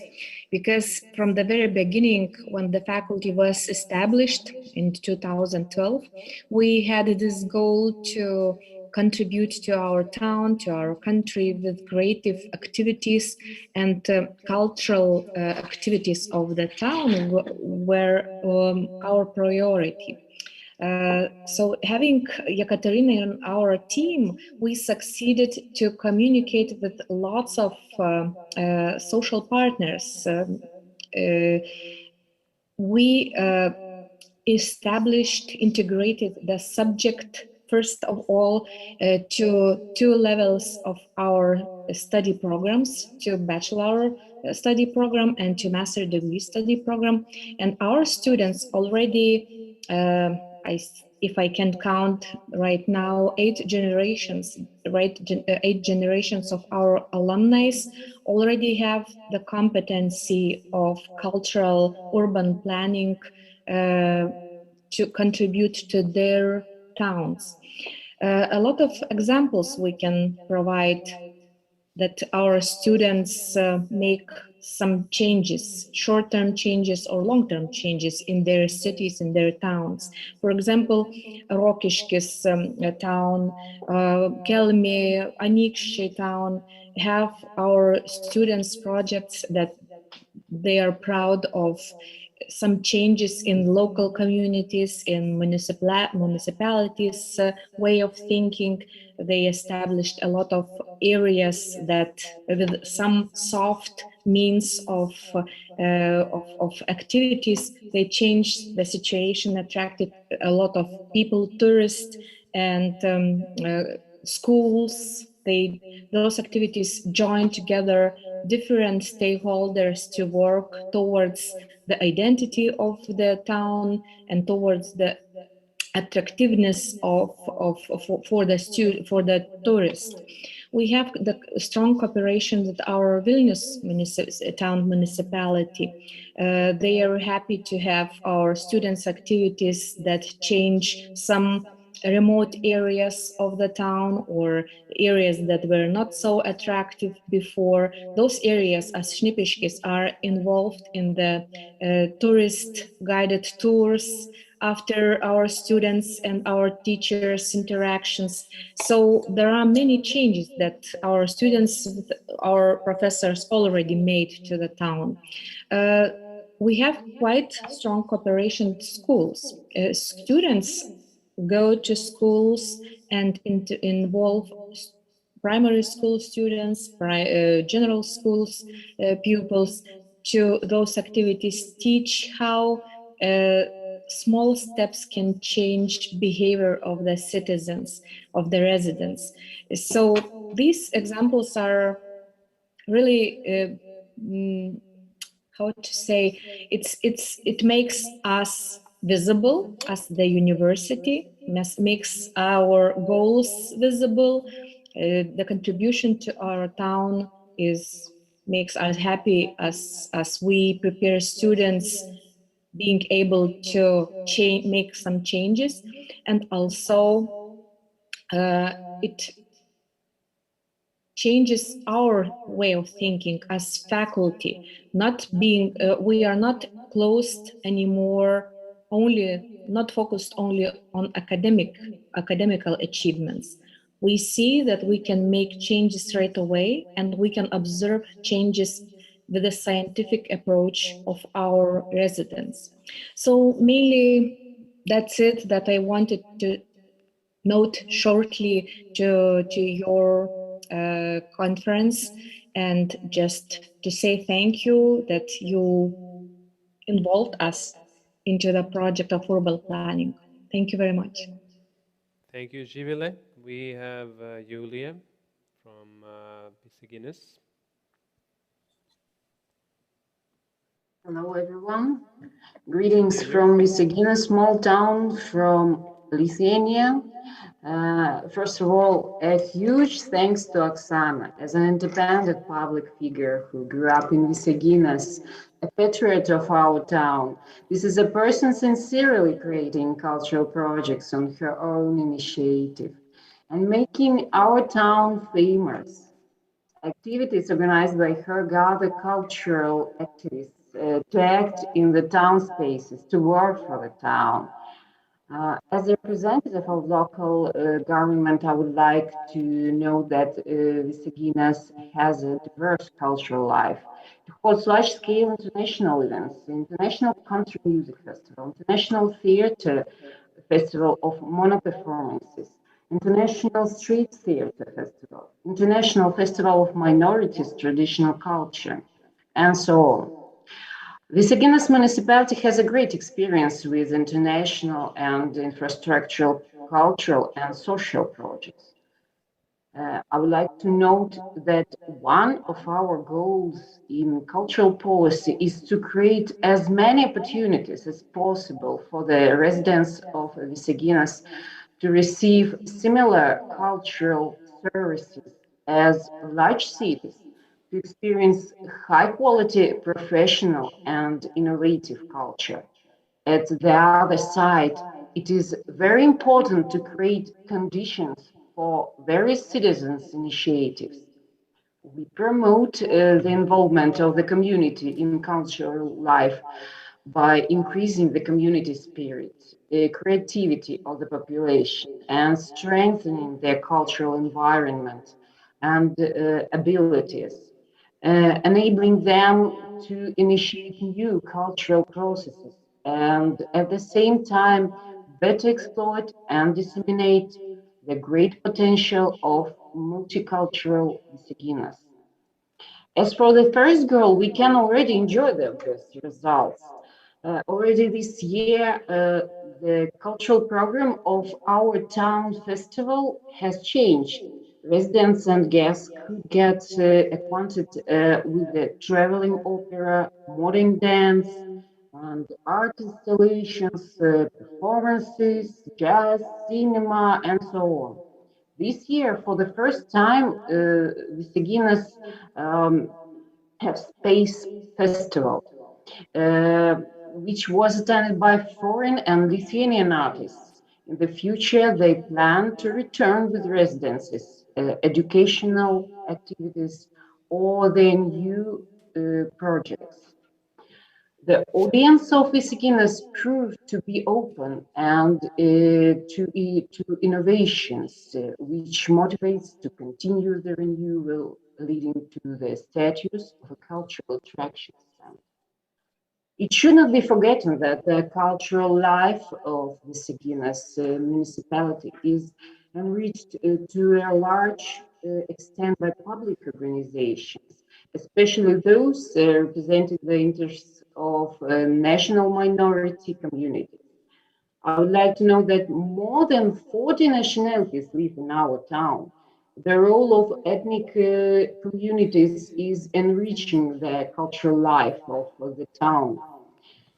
Visaginas municipal cultural institutions try to involve as many members of society as possible in their activities, promote the creative and artistic tendencies of the population. So, in order to promote cultural and artistic diversity, dissemination, accessibility to various groups of society, we as Visaginas municipality increasing the funding of cultural projects. Recently, several groups of cultural initiatives have been active in the town, providing projects that promote the realization and meaning of architectural objects. Julia, can you wrap up? What? We are short on time. Can you wrap up? Can you finish up? Yeah. Thank you. Overall, the Visaginas municipal administration should be a supporting organization that provides certain tools for the development of cultural projects. We are still learning to hear and be flexible for the development of cultural projects. We are still learning to hear and be flexible because we feel need. We already have a separate funding program for cultural projects, and we meet directly with residents who have ideas. We do not restrict the implementation of already existing ideas. We try to help where necessary. Thank you. Could Thank I just, you. Thank you very much, Julia. could I You just have put a one comment, Trevor? Yeah, just one comment. You seem to have a huge cultural agenda in Visaginas, and also you must be very, very busy and have and a lot of things to take care of. But could you just, for the sake of this small meeting and this small project, just tell us how you've engaged specifically and supported this project over the last 3 years? We supported this project as Visaginas municipality. We supported murals on the walls, and Oksana also was as a participant in that project, and we have I mean 4 projects of murals, maybe. I guess 4 projects. Yes. But this about this project, Urbcultural project in Riga, I knew before 2 days. I'm very pleased to be a participant of such conference. But we don't support this project. Thank you. Thank you very much Yeah, to will Julia, add. to Givela, I'm and so to... you wanted to say something else, Oksana, Yeah. I need to Yeah. add, because Yulia actually is helping us, because I was inviting Asta Saludine, who is responsible for the cultural sector in the city, but she's not available, and that is why Yulia is participating and also sharing perspectives, like in general terms, how a municipality sees their involvement in cultural planning, not specifically to this project. But So we have as Julia said, actually, the municipality was supporting. Well, it wasn't that it wasn't supporting. It was supporting by actually allowing us to use public spaces for our activities. And also, at the moment, we are communicating, as already mentioned, with architectural department. I didn't know that we will go that way, but yes, architectural department is we are communicating one of the specialists in the future of the reconstruction of objects, and how to introduce all the artistic elements to save some heritage. Yeah. So Okay, Julia, Oksana. thank you a lot. Yeah. Thank you. I understand we all have beautiful friendship, but we also short on time. Thank you very much for everyone participating. I would like someone to ask a question, but maybe we can keep this more private. So if you have any questions directly to Kaspars, to Jonas, to also Davis and Yekaterina and everybody else, also Oksana, you can probably reach them throughout the conference, so we can also try to share some contacts with, of course, acceptance. But we are slightly short on time. We cannot go into the Q&A section anymore, and we're going to keep the reporters' insights to the end of this whole session. So I guess you all are okay with this. If not, then sorry.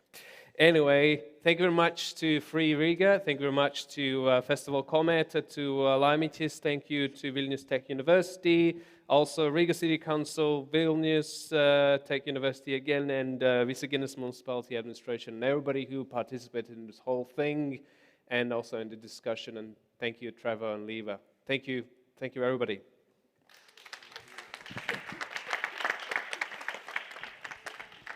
So this is the wrap up for the first section of today. So now we have a coffee break for, let's say, 20 minutes, and we are back at 12:15, all right? So please be constant in your activities, don't waste too much time, and we have a little changes in the toilet section, so look for updates.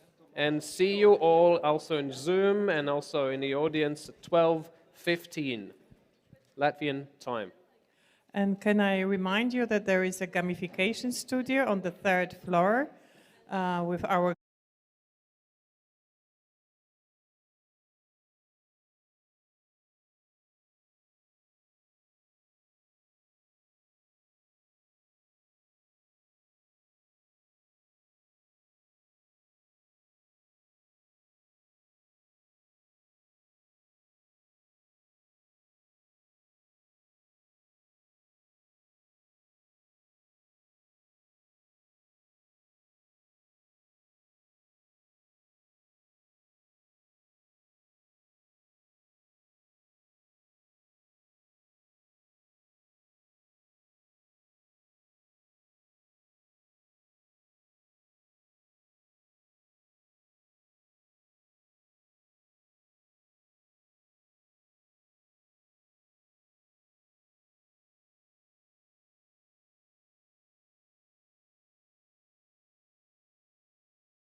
And we will have 2 from Poland and 1 from Russia, the Kaliningrad area.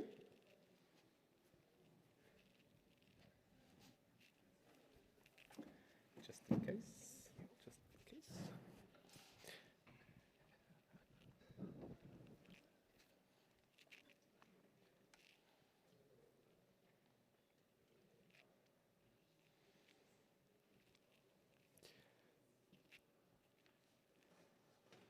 So you probably, well, there is no chance for you to feel this in Zoom, but the autumn is at its rise here in Riga and is getting colder and colder, so probably we could spend the next 1 minute to warm up a little bit. I have absolutely no idea what I'm doing now, but there's going to be a warm-up activity, right? So since you're also pretty close, we cannot, rub each other's shoulders like we do in some sort of motivational speakers sessions, but it's also a COVID thing. So maybe you can all stand up, you can all rise. You could put your phones and everything down. You need free hands, right? It's like a little bit of dancing. So anyway, we all know the hand washing routine, right? Now we've done this for 20 seconds and more, so we can start with our palms, and you can start with your fingers, a little bit rub, and then the other side of fingers, and a little bit of ups and downs. So imagine that you were just in a very dirty shop. So you're just disinfecting your hands, and you need to warm the fingers up, right? I don't feel them warm yet. It's a little bit of warming, right? Right. And then imagine that you have this very cold bicycle ride, and your thighs are like really cold. You need to rub them a little bit, right? Right. And a little bit like calves, like that. Right, it's all good, it's all good. Maybe you can hit on them like, good boys, right? A little bit of shoulders, that you're a little bit lonely, although you are, because we are still distancing, right? Warming up a little bit, yeah. And then this is my favorite. Imagine you are from the hood, and a little bit of, squats. So a little bit squats. Yeah. 5. Let's make them 10.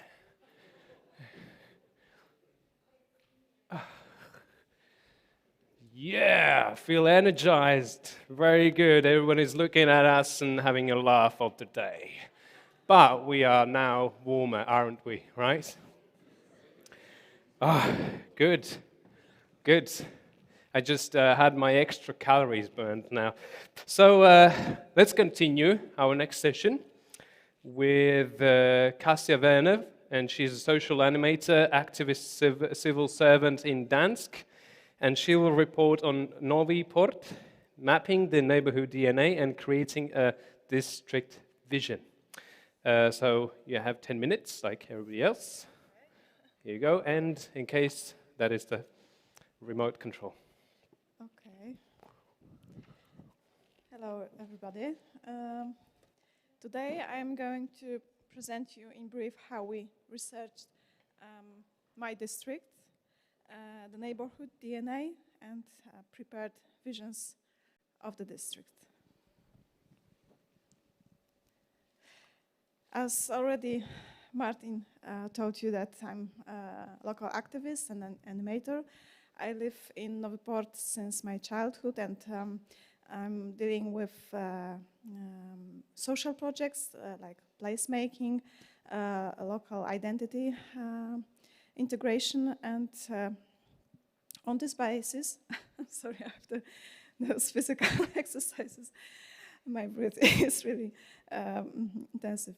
On this basis, I was invited to be a part of Urbcultural planning project. I was responsible for contact with local community and engage them to cultural planning. My district, you should know, is like small village. Cultural planning, we considered like dialogue with residents about their needs and dreams for changing urban spaces in which they live. So in Gdańsk, the activities of the UCP project have focused on Nowy Port and Stare Przedmieście, and we implemented some opportunities in Nowy Port, which is inhabited by 10,000 people. As you can see, with a quite big network of locals, local actors, leaders, and institutions. It's like a growing and energetic network.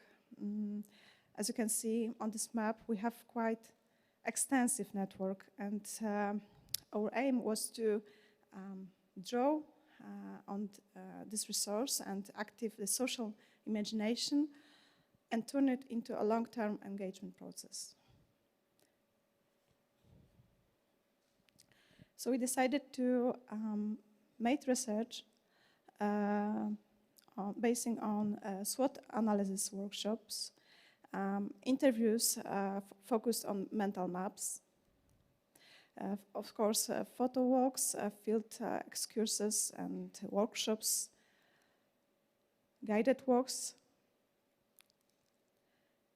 which finally finished with compass. Compass we understand as a set of common values, main actors, materials, resources, places, and problems specific for the district. This is how we understand compass. This is an example of mental map of Nowy Port. You can see lots of colors. These are emotions, thoughts about places signed by my neighbors. And for me, it's a really refreshing tool to talk about a new port.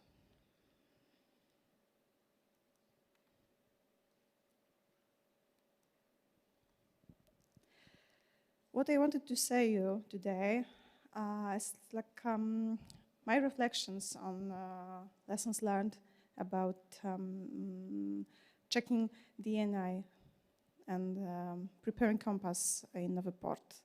The most important phase for me was the preparation of the compass. Our cooperation with the inhabitants allowed us to understand how we should communicate planning, our cultural planning, how we can support the professionalization of young NGOs and informal groups. I'll tell you more in the next step.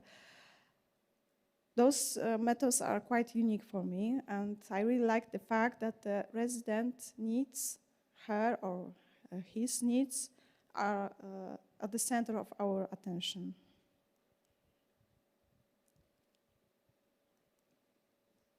I like this photo very much. You can see notices from one workshop where one local wrote values connected with Nowy Port. They mean pride, closeness, and expressiveness. I think it was for sure first time when somebody asked those people about values connected with the place where they live.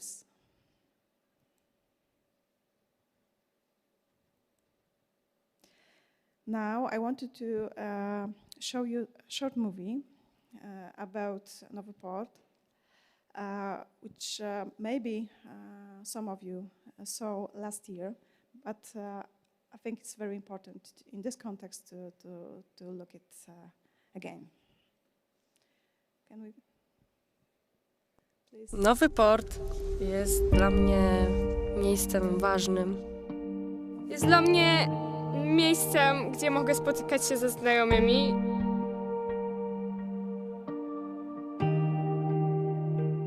Nowy Port jest dla mnie przede wszystkim wyzwaniem. Jest to takie miejsce, w którym każdego dnia może wydarzyć się o niemalże wszystko i na to wszystko należy odpowiednio zareagować. Dlatego mam takie poczucie, że to miejsce wymaga bardzo dużo wyrozumiałości od swoich mieszkańców. Większość ludzi się tutaj zna, idzie się przez ulicę i tak naprawdę każda twarz jest znajoma.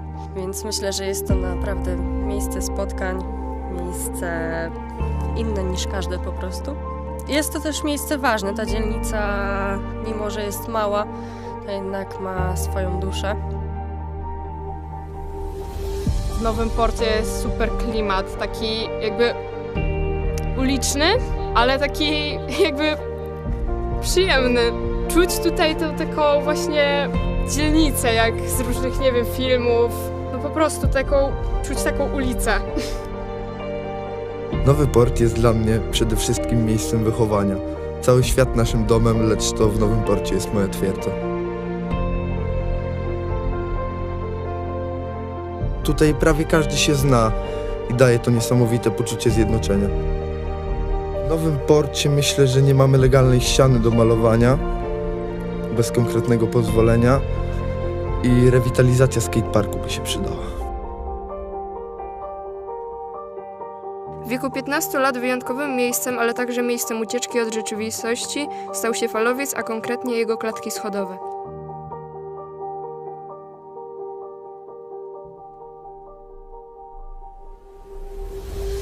Uspokajające było dla mnie patrzenie na Nowy Port z 10. piętra. Przemyślałam tam wiele istotnych kwestii mojego życia, dlatego uciekałam tam jak najczęściej.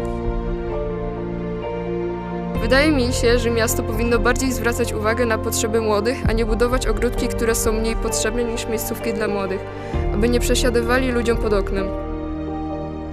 Nowy Port to młodzież i ich przyszłość. W sumie przydałoby się jakieś miejsce dla młodzieży, żeby mogli po prostu tam sobie spędzać czas, żeby właśnie nie musieli na przykład chodzić na, nie wiem, jakieś opuszczone miejsca albo na placach zabaw, gdzie są również takie o wiele młodsze dzieci i po prostu, żeby miały też taką swoją przestrzeń. W Nowym Porcie działa młodzież, ale nie działa również młodzież. Z tego co wiem, chyba będą likwidować mostek. Nie ma starego peronu, w sensie są jego szczątki bardziej. Miasto wcale nie włącza młodych ludzi w proces decydowania o tych miejscach, swoich miejscach. Moim zdaniem uważają, że nie jesteśmy zbytnio dobrzy w tym, żeby decydować o czymś, co nas dotyczy, co moim zdaniem też robią bardzo źle, bo te miejsca mają być nasze, a miasto robi je pod decyzję dorosłych. Takie moje najlepsze wspomnienia z tymi miejscami, których już tak naprawdę nie ma, właśnie z mostkiem, z starym peronem. Myślę, że są to wspomnienia poznawania nowych ludzi właśnie tam, bo tam było najwięcej młodzieży, mało dorosłych tam się kręciło, więc można było być po prostu sobą. Zresztą to były takie miejsca też po boku.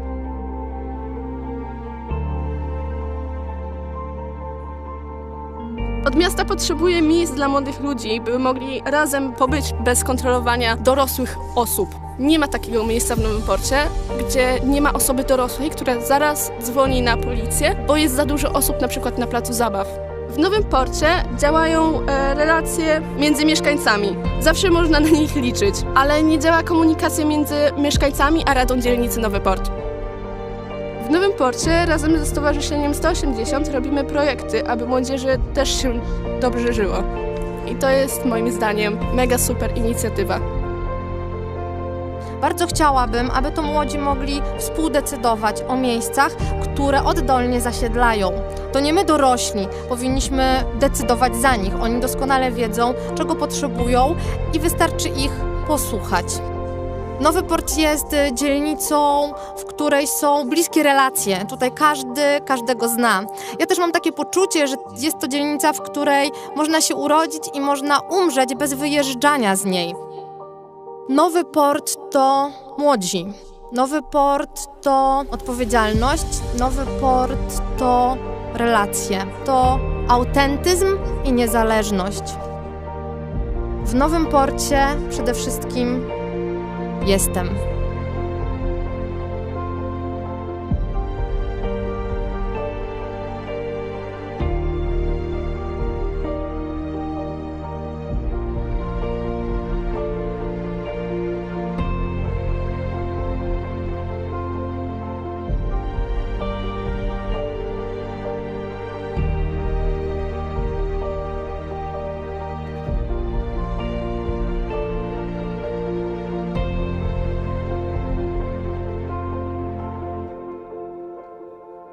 Okay, thank you.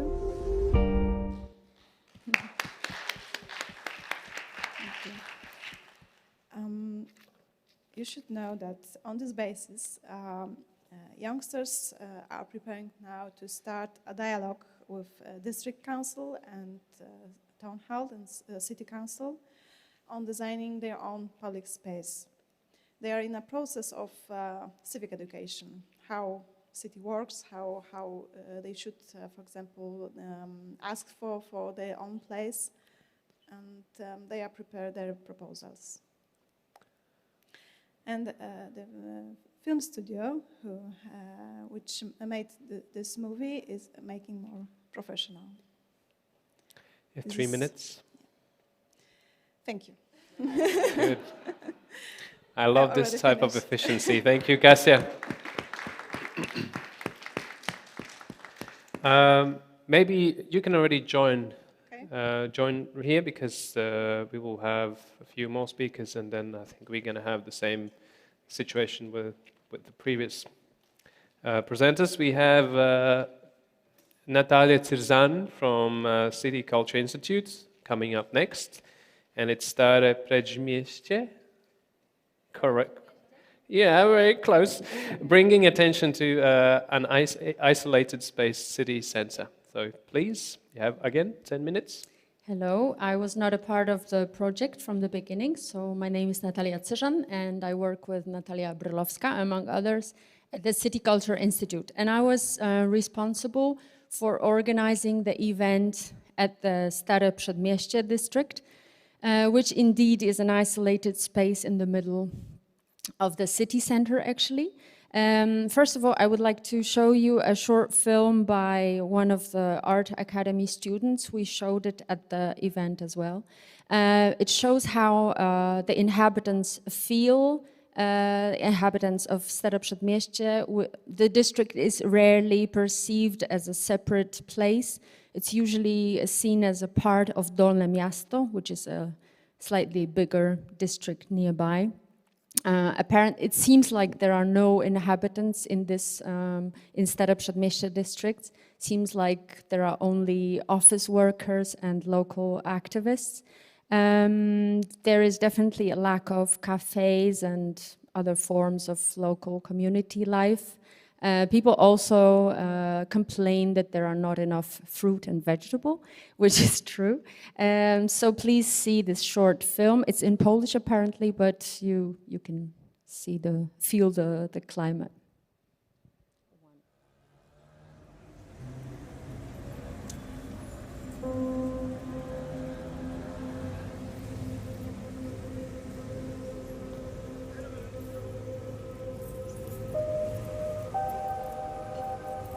Coraz gorzej tu jest.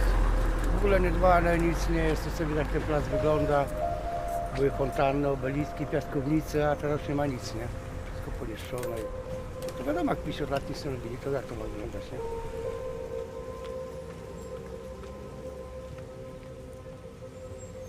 Moja codzienność?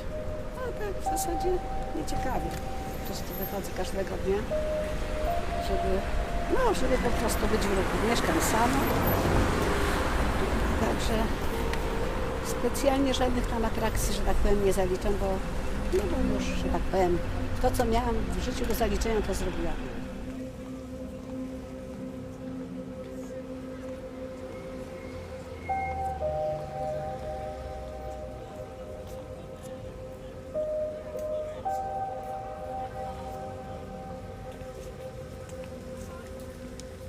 Okolica jest bardzo ładna, wychodzę tutaj nad kanał, na ten bulwar, bardzo ładnie się tam spaceruje, latem bardzo ładnie operuje słoneczko i w ogóle jest bardzo przyjemnie. Nie no, w ogóle przecież bliziutko tutaj do tego, na Starówkę, także miejsce jest, lokalizacja jest świetna.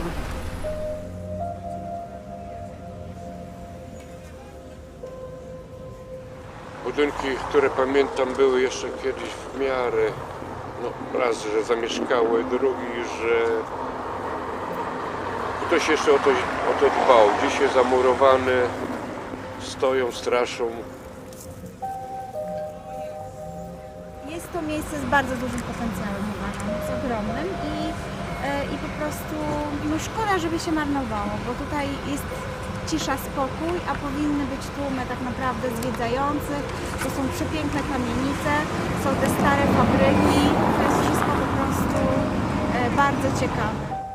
W mediach słyszałem, że ma niby być odtworzona stara architektura samego placu jako miejsca wypoczynku, no, fontanny, której zostało tylko fragment beton. Tak jak tutaj już wcześniej żeśmy poza rozmawiali, to w moim życiu to było tylko 5 minut, jak ona jeszcze kiedyś tam trysnęła wodą, no ale niestety już do dzisiaj stoi tak, to było za mojej pamięci.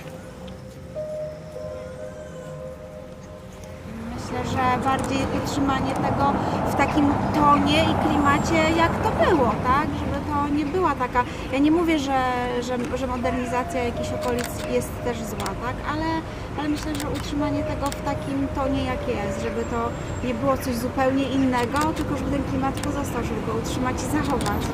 To miejsce po prostu ma ten klimat, a modernizacja, myślę, może spowodować, że to się gdzieś zagubi. The pandemic obviously increased this feeling of desertment and isolation of the place, and so there we came with this event that I'm going to show you photos of, number 2, and you can switch off the music because it's unnecessary. So we came there with the event that we called Miasto Wracam, the city here I come, or the city I return. It was a little reference to the title of a little project that Natalia earlier realized called Miasto Tęsknię, the city I miss. And which was a project about in the middle of pandemic where people could actually report or propose places that they miss most in the city and the activities they missed most. In June, late June, we came back, still not knowing whether we, while organizing it, we still didn't know how much we can organize, what we can do, whether we can gather in places, whether we can organize some food and drinks. But we were really, after this year and a half of being in isolation and being an institution known for events that gather local communities, that come out to people, and that organize these joyful events full of audience, we were really hungry of being together and eating together and doing things together. And so somehow this whole concept, as we talked while organizing it, this whole concept of Urbcultural planning got unexpectedly this other dimension, very much fortified by this year and a half of estrangement. So you may consider this year and a half as a waste, as a wasted time in terms of the development of methods of working with the local community and integrating the inhabitants by doing workshops or preparing projects together, because obviously we did not meet them, we did not talk to them, we were not in real touch with them. But somehow what, in my opinion at least, what the Urbcultural planning did not manage to do was filled in by the pandemic and the obligation of being together at home.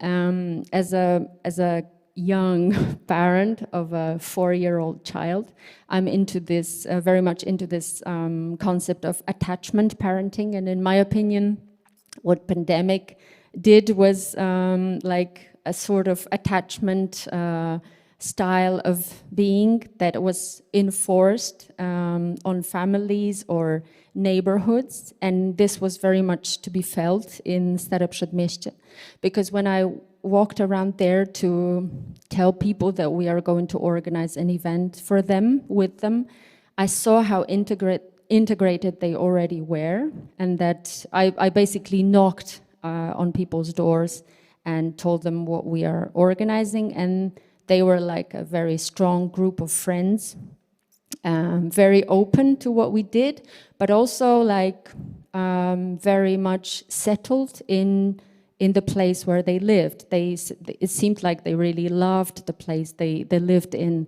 They used it extensively in their everyday life. They walk out their dogs there. They played table tennis. They organized birthday parties on Plac Wałowy. So it seemed like when we came, it was a kind of addition to their already very organized life there. Somehow it was a bit shocking to me how this district seemed to me and what it actually was.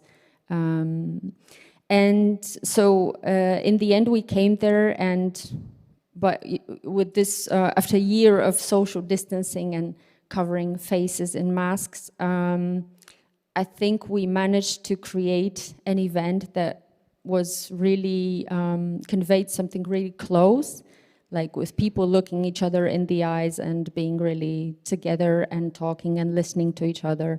We presented this revitalization plans to the community, and suddenly, as if like before there was nobody there, but somehow people appeared and surfaced up to participate in it, very much interested in what their district is going to look like in the future.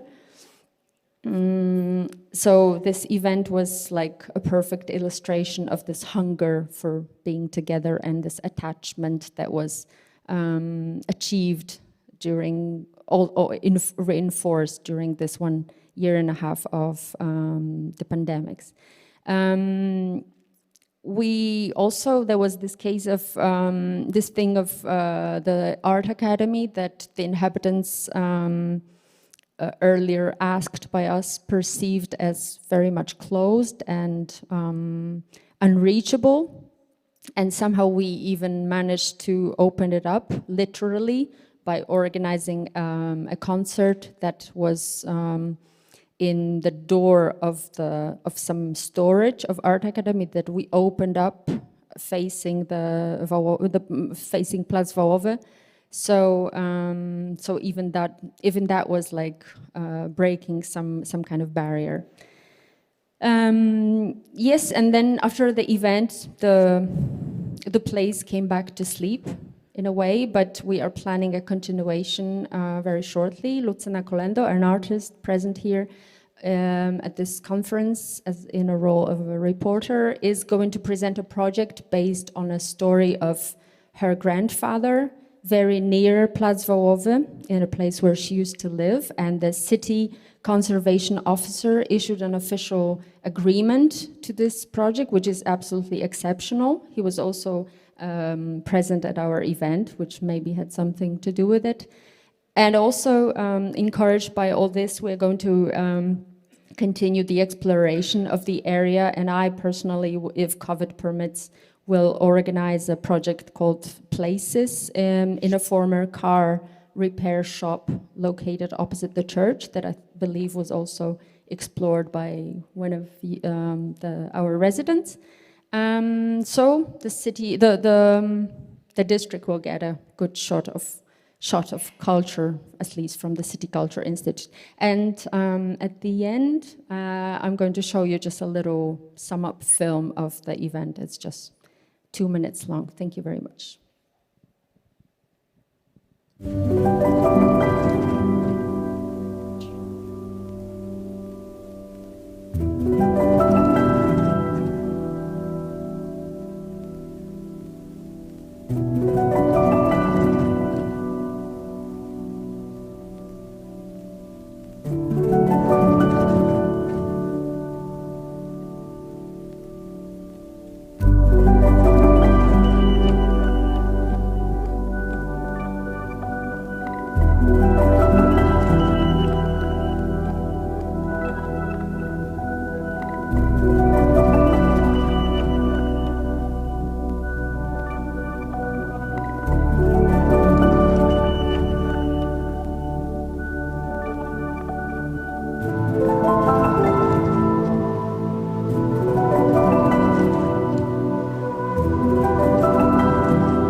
Thank you very much, Natalia, and thank you for the videos.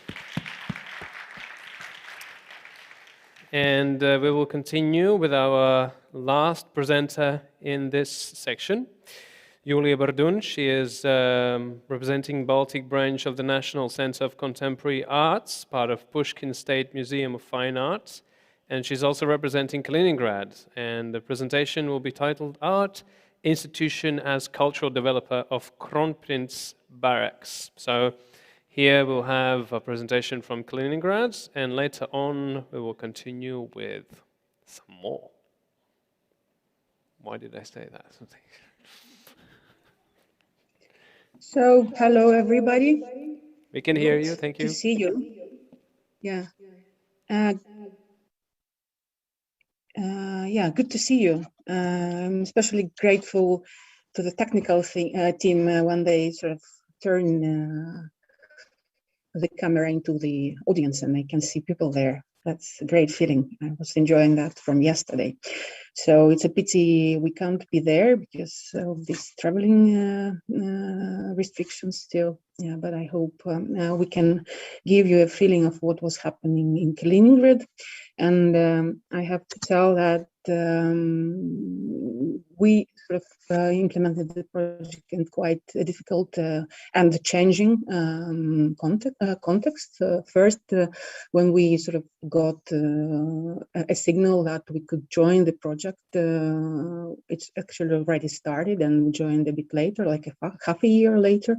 But when we were making decision with our team why we should do that, we sort of kept the following things in mind. First of all, by then, it was like 2019, there was already quite a number of interesting practices in the region, which could be sort of related to cultural planning methodologies, even though they were not called using those words. And we thought sort of it would be interesting to connect not only ourselves but also our partners in the region to that process which was launched by the Urban Cultural Planning Project. And some of those cases have been described and they are presented at Urban Toolkit EU sort of collection of cases. At the same time, by then it has been already for 15 years that we have been trying to redevelop part of the spaces of the Kronprinz Barracks into a cultural site, into cultural space. There was like a reconstruction process going on, but at the same time we were making quite a lot of site-specific interventions, events, and things like that. But at the same time, and when we were entering the project, we were still sort of doing quite a lot of things at this magnificent site, which you can see on the picture below. But then, and unluckily, organizational transformation started, and we were like lost, I would say, a year. While this merge was happening, and at the same time, in a way, formally, we are not there anymore at the Kronprinz Barracks, but we still have hopes that we will be back one day because the whole site is now being transferred from the federal ownership to the regional level. And then those COVID limitations, that's also a bit difficult, as you all know, to work with people and with communities. And these are pictures just to indicate what we were doing at the site. And this was the project of development, and we advanced quite sort of well, but then it stopped for a while. And when we were formulating the tasks of the project for ourselves, we sort of first wanted to connect across the borders to the colleagues working with the same sort of type of challenges. We wanted to sort of reflect on what is happening in Kaliningrad in the context of the Baltic Sea region, and also to promote this cultural planning methodology within our region, and also try to still be there at the Kronprinz and to sort of explore and promote its potential more. So as to the demonstrator as such, we managed to do quite a good mapping, which consists of several sort of research processes. One of them was social research done by our partner Anna Alimpieva back in 2019 with a workshop visiting Crown Prince, where quite a lot of people were invited to share their feelings, like emotional mapping was their feelings of the space, and also to share their ideas and dreams on how the site could live further and what could happen there. Then there was surveys like what is the traffic around, where are people going, passing by, and funnily enough, the most frequently visited site was the garbage containers, like a collection station. And then we found out that within the area, there is some demand from people living for sort of meetings or educational programs for their kids, but at the same time within the area there are no like any venues or actors or processes where I mean they could meet those educational or cultural demands in the area, so they always need to go out. Then we had historical research done by Ilya Dementiev, and luckily it was the pre-war period, and then the post-war period, like covering also Soviet and post-Soviet developments. And also it's quite interesting that it has been since the ages that the Crown Prince site itself was like a major public space actually within the area, even though not very much developed as a public space or cultural space. And then based on that research, several interventions were developed in collaboration with local artists. One of them, the most impressive, is the performance walk in the area. I'll show more pictures later. Then the art, it's actually research-based walk with performance interventions on the way.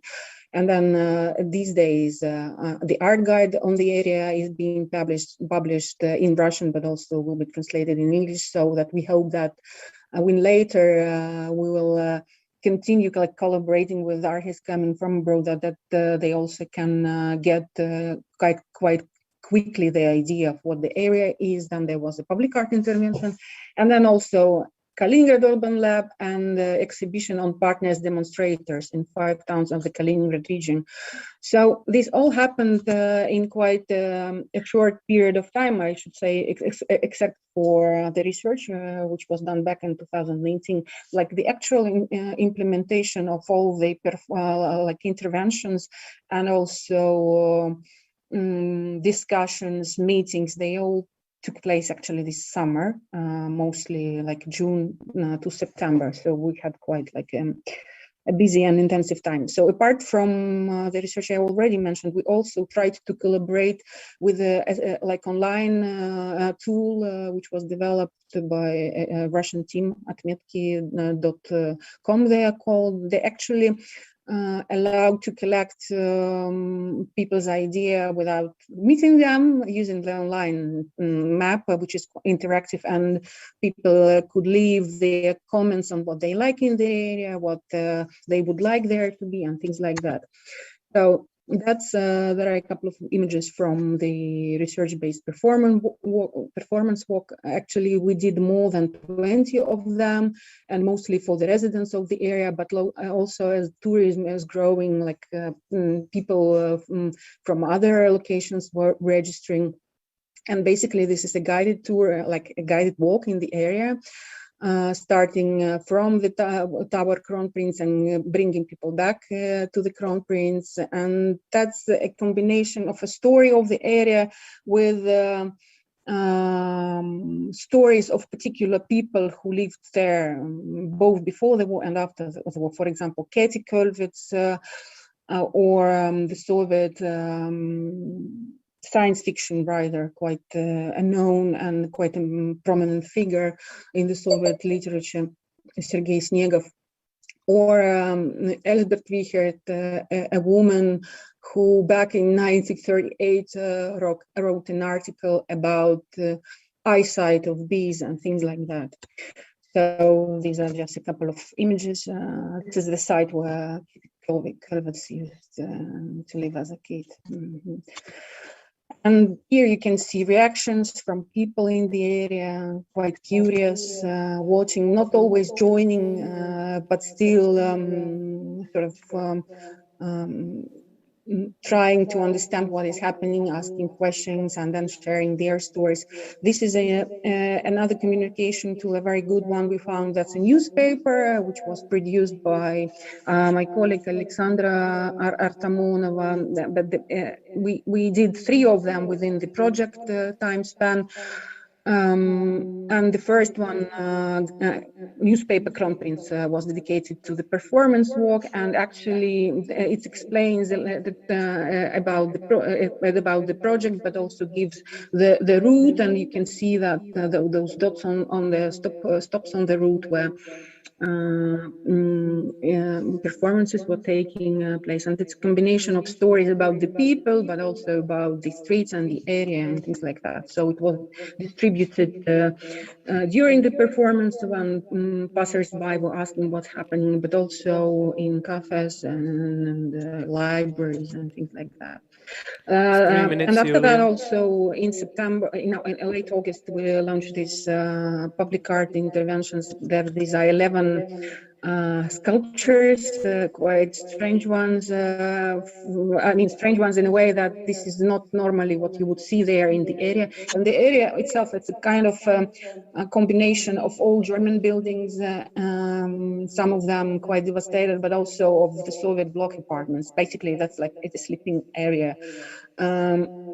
And here you can see those sculptures popping up in various locations, very like you wouldn't imagine having like a sculpture there. Some of them were already stolen, others migrate in the area, quite a lot of interesting stories also. And this is the cover of the art guide, the history of the area, where all those stories were of people and processes which Ilya could trace in the archives and into interviews they collected. This is produced by Yelena Tsvetaeva and Ilya as a collaboration. And finally, we come to the exhibition which was really very important to us, and many thanks to Liva and Trevor and also to all the partners who generously shared information with us. So what we did, based on the material which was collected to the documentation pack, which is being produced in Riga, we made an exhibition of posters, one demonstrator, one posters, and actually they're in an easy manner, like trying to explain what is happening in other locations. And the exhibition is called "The Sense of Belonging," and it's not only because all those processes which are happening with the smallest, the small neighborhoods and communities, they sort of help to develop this sense of belonging, but also in a way, for us, it creates a sense of belonging to a wider Baltic region context. And this exhibition was produced by Alexandra Artamonova and Anna Limpieva. So also another newspaper, telling more stories of demonstrators was produced, and it was shown in 5 municipalities in the region, starting from Ozersk nearby the Polish border to to Svetlogorsk at the seaside, and then to Znamensk and Chernihovsk, and the final one in Kaliningrad. And why that? Because we wanted also to sort of to reconnect and to support also active people who already for many years run cultural actually planning processes in those municipalities as Julia, well. And Julia, can you hear me? Yeah, could you wrap up, please, slowly? Yeah, so there are several pictures. They were like various locations, both public institutions, privately owned, and this is like a castle, squatted castle by NGO. And quite interestingly, it was like heads of municipalities and kids and local residents were joining. And each time it was accompanied by a discussion. this one was done on Monday. The city gates and other partners of us. So this is how it looks actually. Yeah. And then we had like a final discussion with partners, and here are some observations that we shared. So those are like interim results. We think local people, they notice that something is happening and they got sort of used to that, and they want more. They discover stories they never heard about, even though they live there for the whole life. They also get an understanding that they can share their stories and they are needed and valued. And and then those walks, they sort of make people ambassadors of the area in a way, and they develop that sense of belonging. Then it's interesting that the artistic community, for which it was also quite a challenge to try to work using those formats, they realize it's possible and it works and it's interesting. And these are the words which I heard yesterday from Alexandra Grzynkovska and today also Ekaterina Lavrinas. So thanks for the whole project. That, and it is happening here as well, that we understand that as Alexandra said, dreams can come true, and everything is possible. And then also this process raised a discussion within those people who deal with urban development processes, cultural sector researches. So that's the kind of feeling of solidarity, those horizontal links enhanced, and also we sort of learn and practice how to admit that there can be different ways to do things, and our perspective, it's not necessarily the only one possible. And basically, we agree that we value the urban cultural planning project because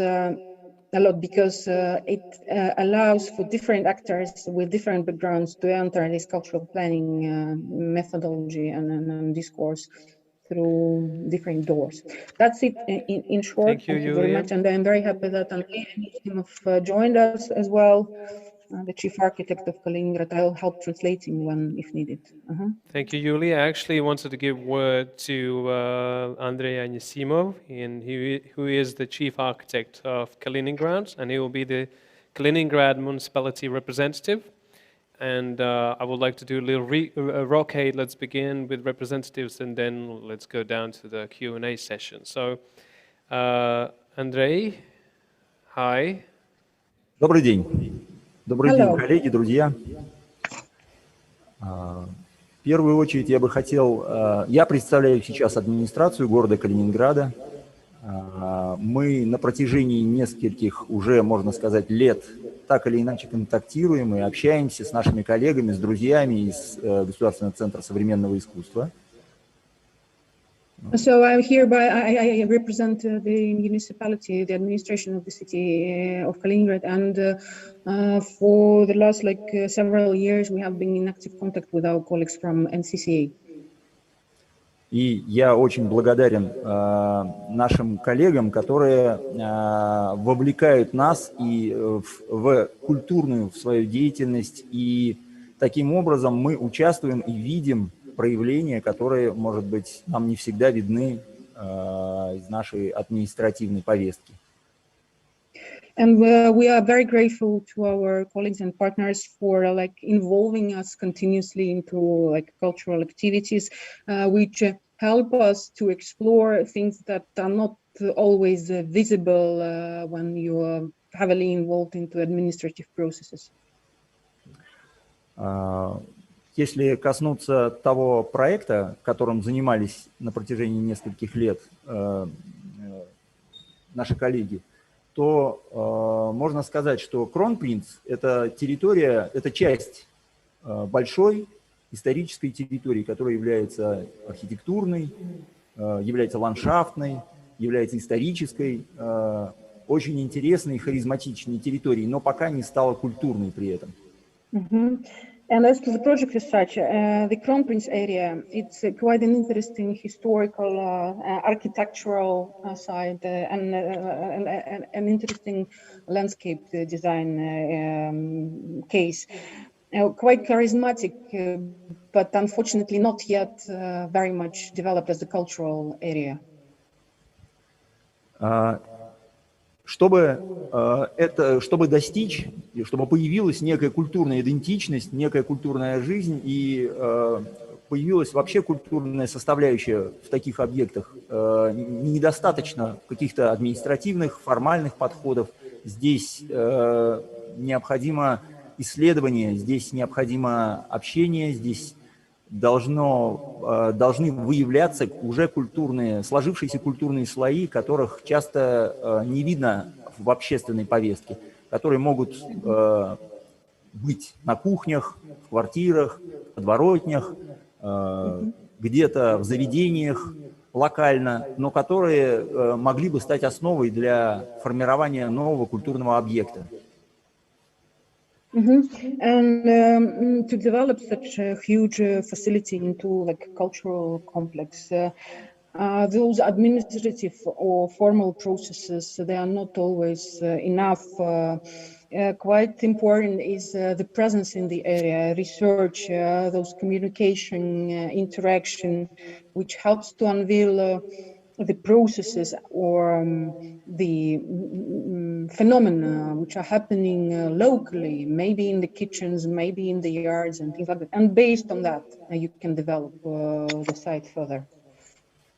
Выявление таких неформальных проявлений жизни, это некая новация для администрации, это новый вызов. И сейчас происходит вхождение в подобные механизмы. То есть подобные механизмы входят в повестку администрации, так или иначе. А спрос на это формировался в обществе, формировался последние 10 лет.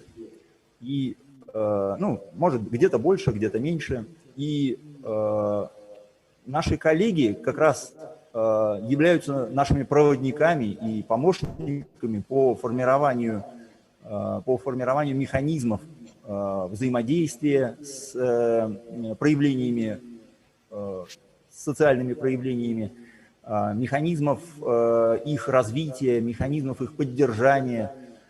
Таким образом, наша повестка наполняется новым смыслом и новым объемом, новым материалом.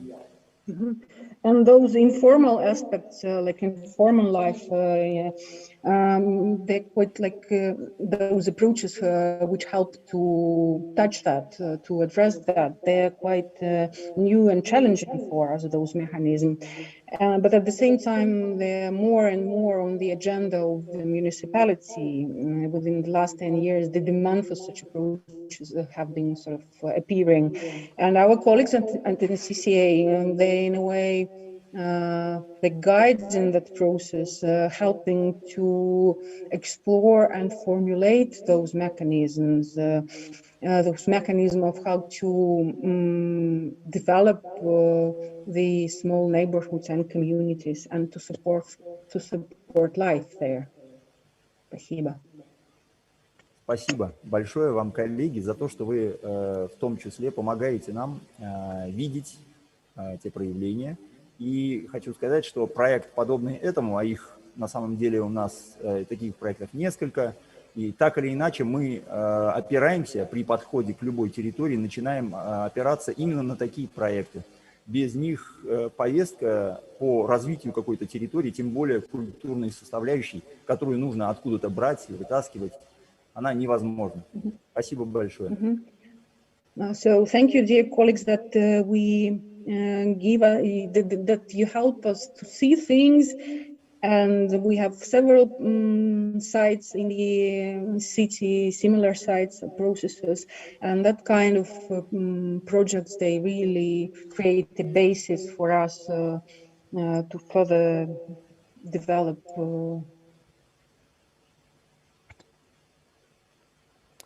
Thank you very much, Julia, and thank you, Andrei.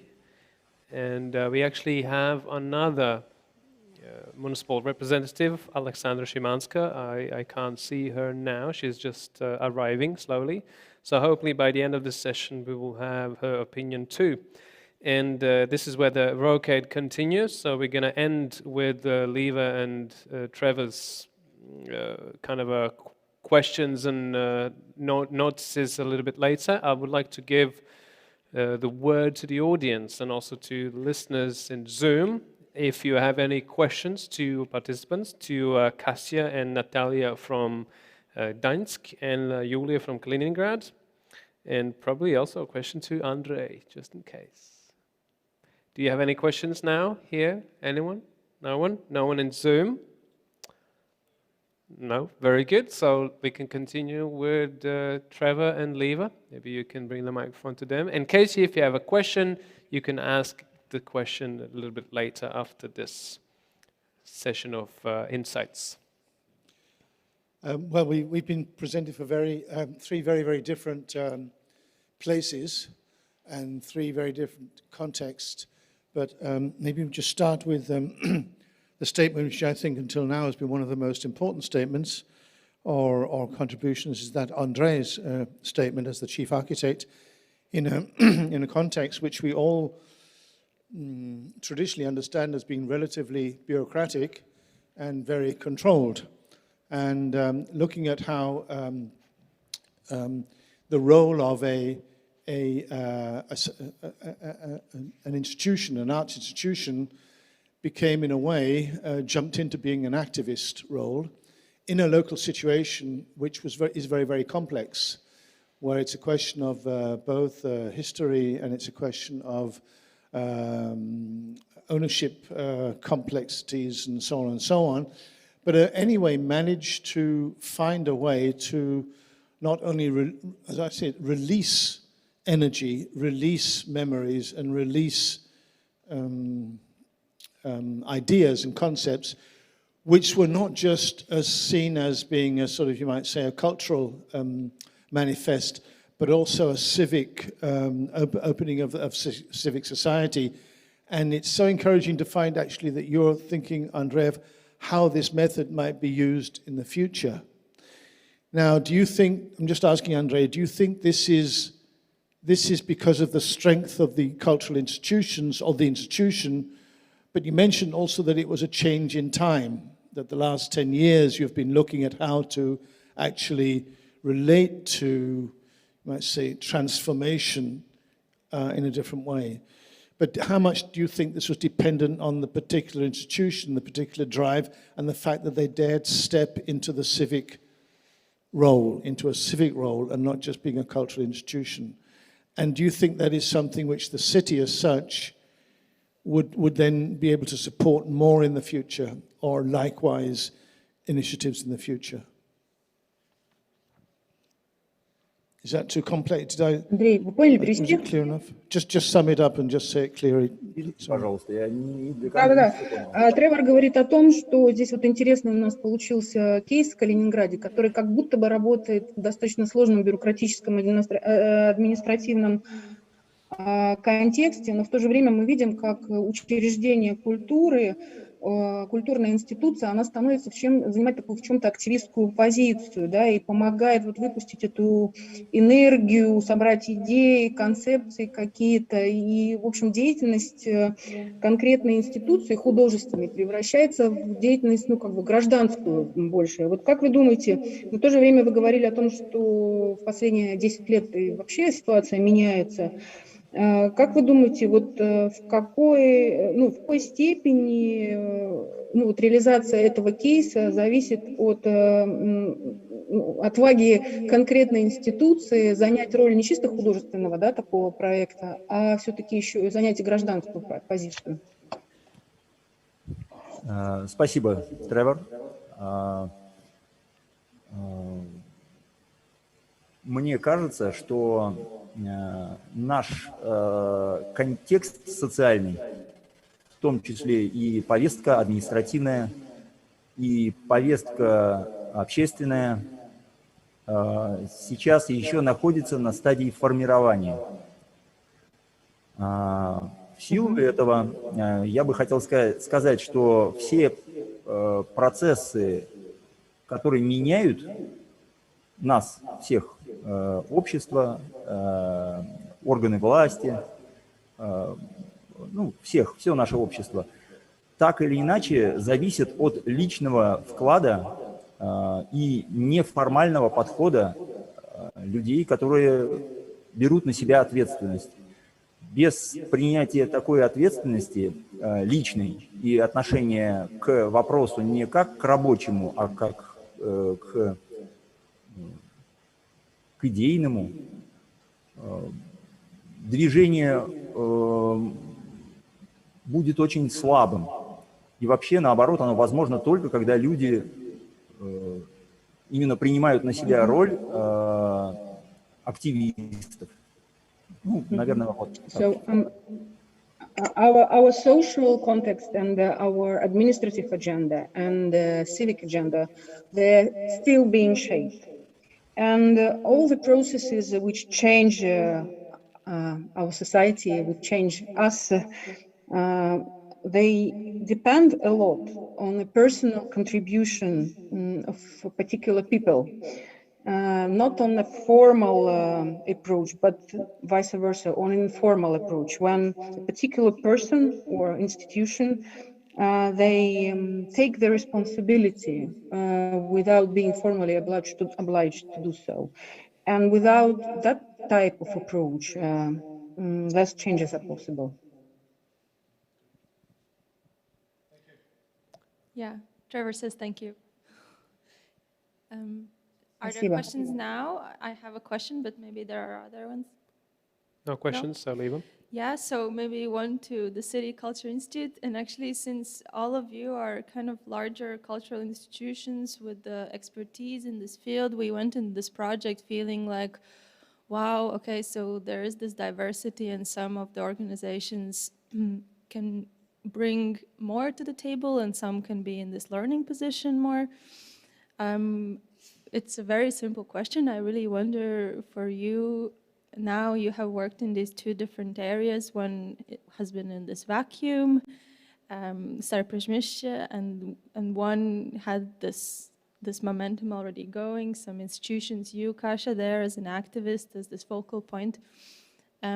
Would you have done these activities nevertheless, or how has this project shaped your way of working, and what have you maybe learned from other projects? Have you been directly inspired, or yeah, so I wonder really what's kind of you as an organization and these activists and creatives who have done these kind of projects a lot, has there been a shift of kind of direction in the work of your organization, or some not in a directional sense, but just some specific methods maybe, or tools that really has, yeah, you have taken upon?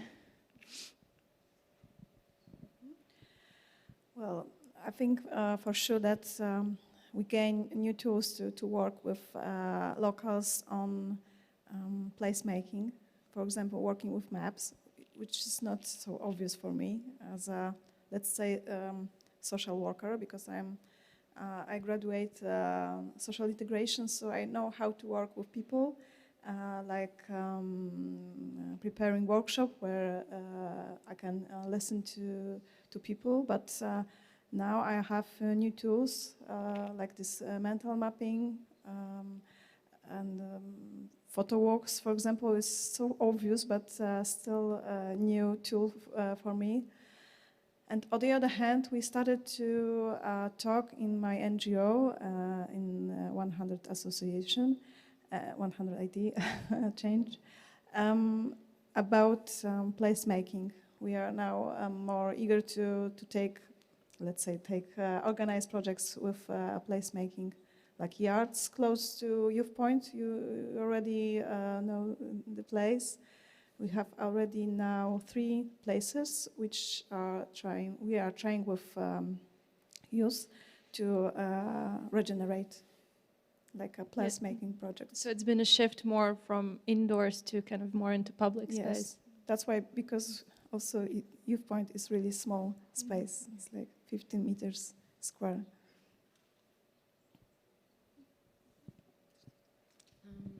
I was not part of the project from the beginning, but I've been working in organizing art in public space events for around 20 years or more. So for me, it's like I work intuitively mostly, and I feel like we combine at the City Culture Institute, we combine different methods. Like Natalia is more of this mind thing and doing maps and doing tables and stuff, and I just come in and go to people and talk to them.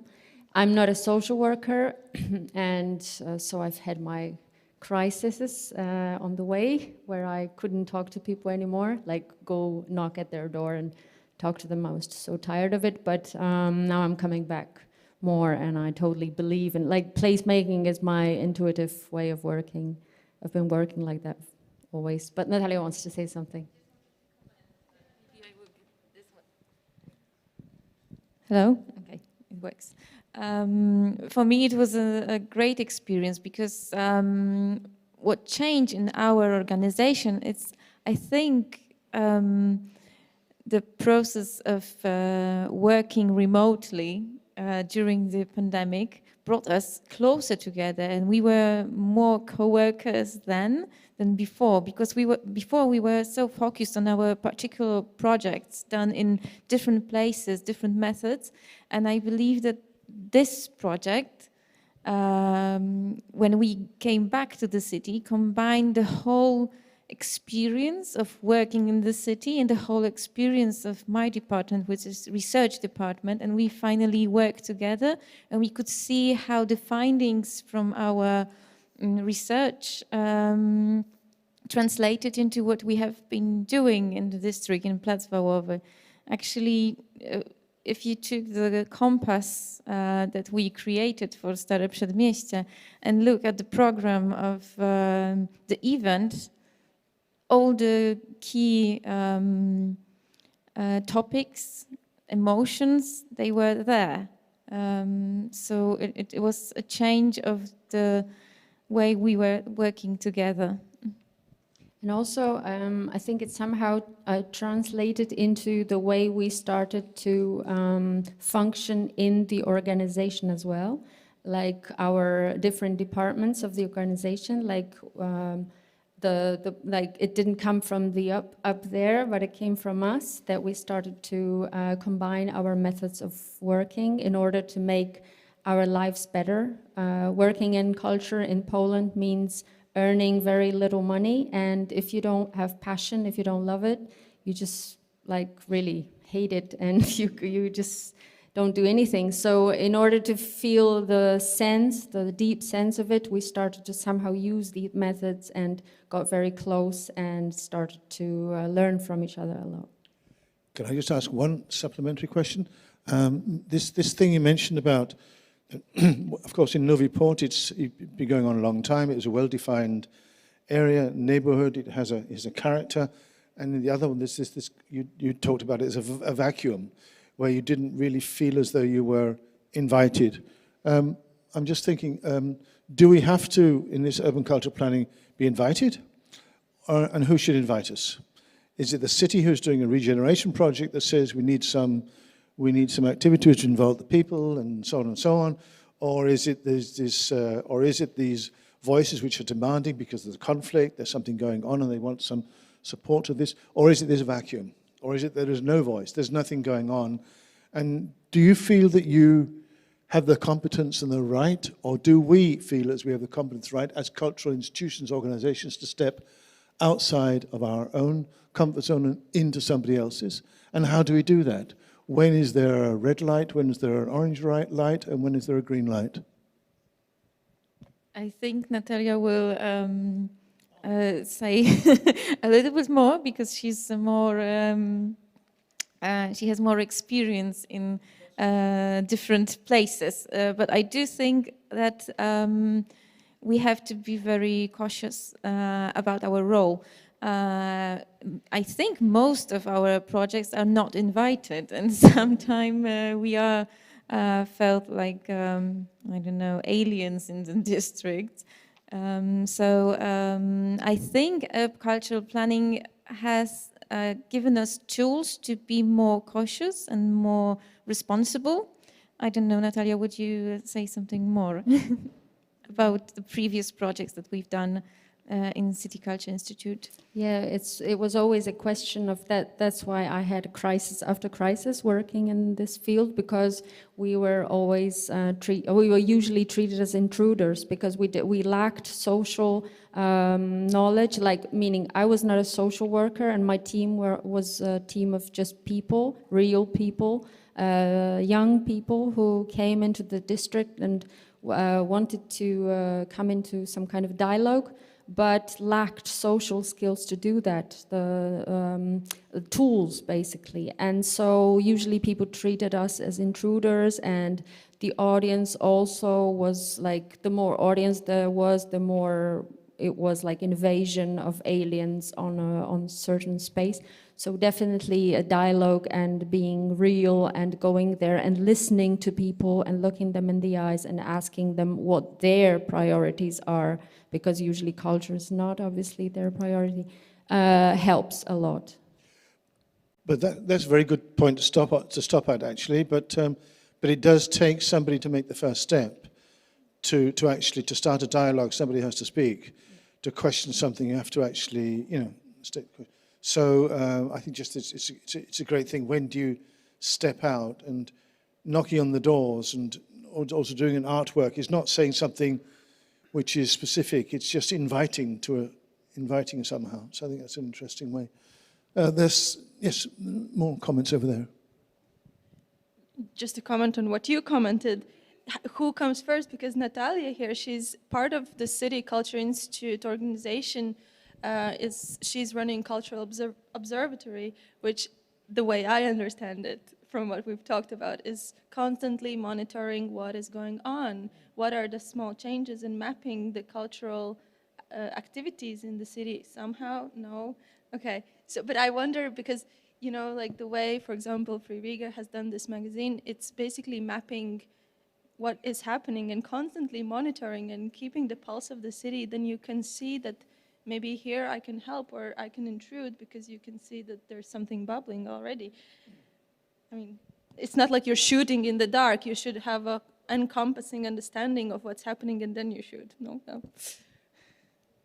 Natalia, do you want to comment on? I only wanted to say that in Cultural Observatory we are mostly investigating and researching cultural phenomena, not particular places.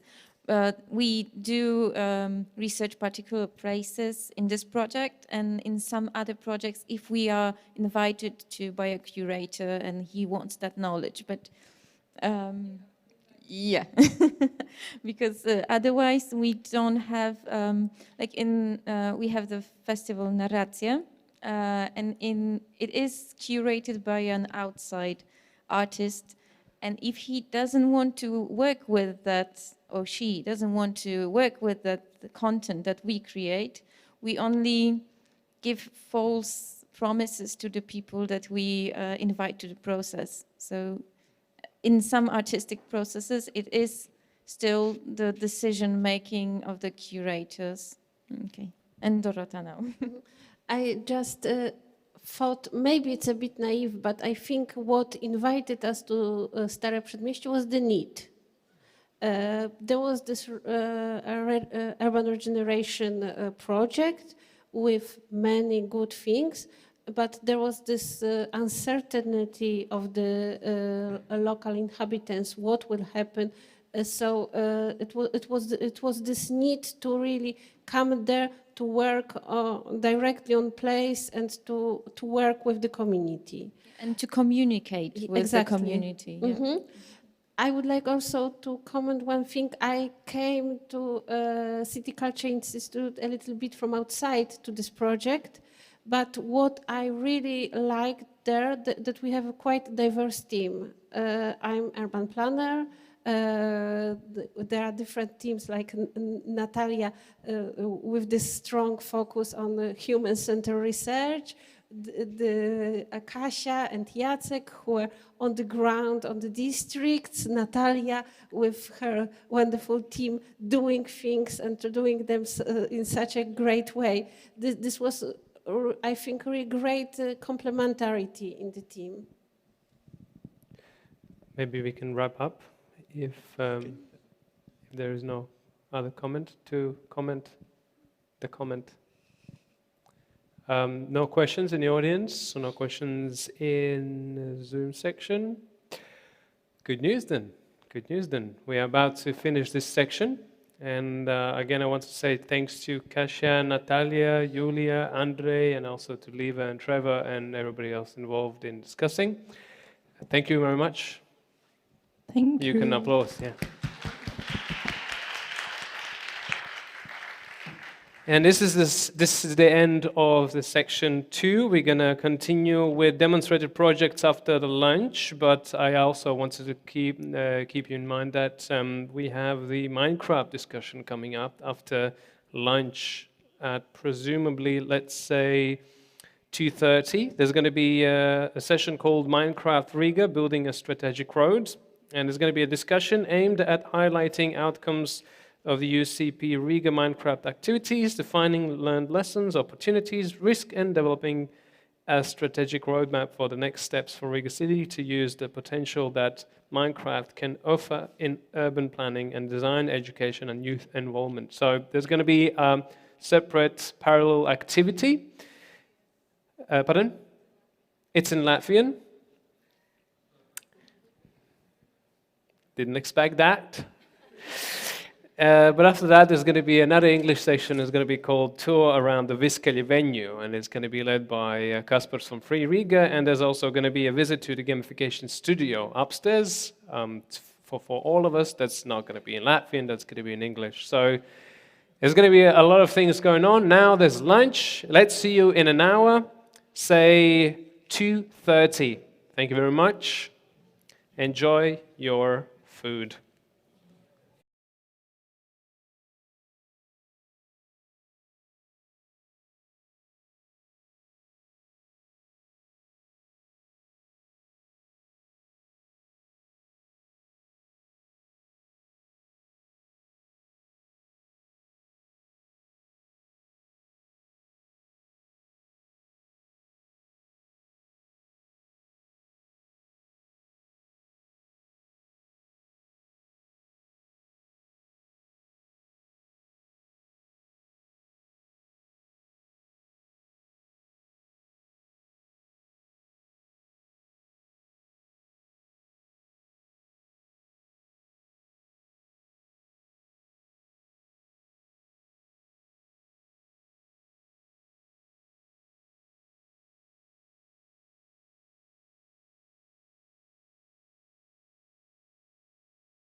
It is Germany, it is Denmark, and Finland, respectively. So please come. We begin in a minute or two.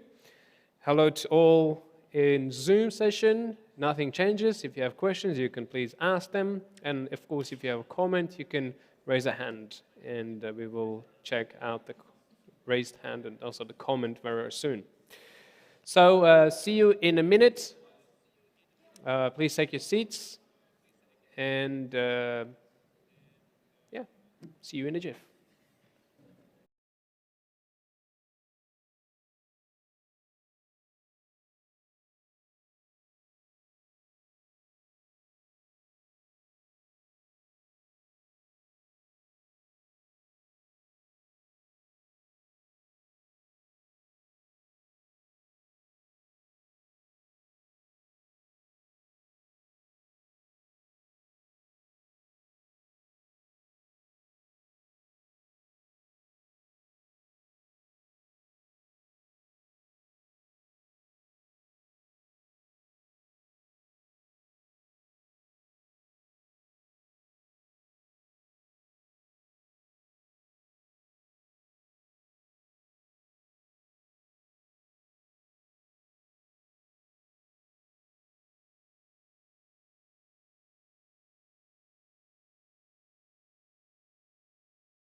From these places. So let's begin with Lea Lukemeyer, and she's from project company Kiel Garden, and her presentation is going to be called Garden Ecken Entdecken Project, Activation and Engagement of Different Social Groups. My German is rusty, practically non-existent, so that's why I made a mistake. So Lea, the floor is yours. Yes, thank you very much. I'm going to present you the demonstrator from Kiel, and I start with the title. You pronounce it quite well. Garden Ecken Entdecken means exploring gardens, corners, and garden is the district I'm working for. And the name actually was given by participants that went with us on different walks during the cultural mapping phase. So initially, our aim was more space-oriented, and we wanted to identify spaces and non-spaces and enhance their potential. And at the same time, we also wanted to involve people from different backgrounds, especially those that usually don't come to participation processes.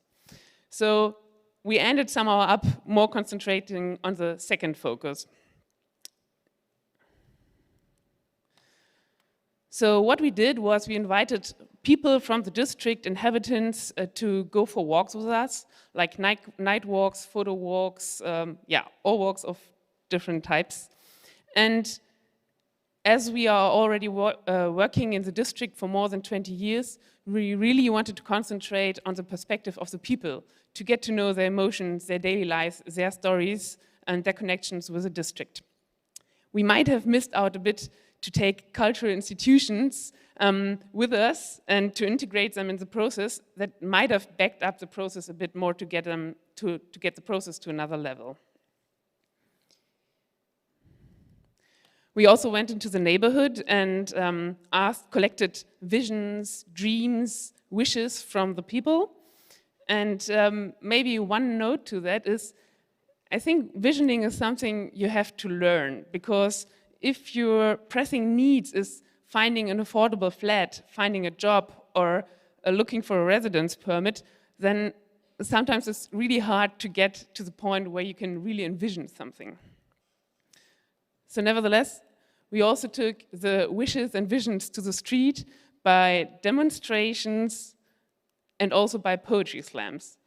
So what we did was a workshop with kids or young people, and they took up the visions and the dreams from the people, but also put in their perspective and their experiences with the district or with the neighborhood. And one thing I remember well is one of the kids ended his slam with the words, "If I had the power to change something, I wouldn't change anything." And we're like, whoa, okay. And several of them also took up that they saw a garden as a place where you can be just as you are. So if you want to dress in a crazy way, you dress in a crazy way. If you want to have a cheap coffee, you have a cheap coffee. And if you're drunk, you're drunk.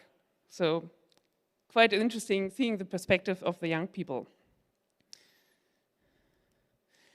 And as I already said, we wanted to identify spaces, and we somehow ended up with topics. So we identified topics during the visioning phase that were raised by different people, and of course it's in German, but here it says they wanted more greenery, more flowers, more respect, more togetherness, more cleanliness, and more safety in the district. So what we did was trying to offer artistic and activist participatory activities to take up these topics and giving the possibility to do something with them. And for example, as you can see here in the picture, we did use calligraphy for messages for more respect. We built lamps for more safety, and we transformed stories of more togetherness into theater plays, songs, or drawings. Like Liva already mentioned yesterday, what is maybe different to other demonstrators, we worked together with one artist during the whole 2 years, and she led the artistic process. Of course, other artists also joined the process for maybe 1 or 2 workshops or even a period. And maybe we didn't reach out to a vast amount of people, but what went well was that somehow all activities we offered were also meeting points of people that otherwise wouldn't have met. So people of different ethnic backgrounds, people with handicaps and without handicaps, younger people, older people. And what also worked out quite well is that we offered the opportunity to, or we showed different ways of how you can become active, how you can take responsibility for your own neighborhood and just do something. So sort of empowering people to just go out and see what they can do for the neighborhood.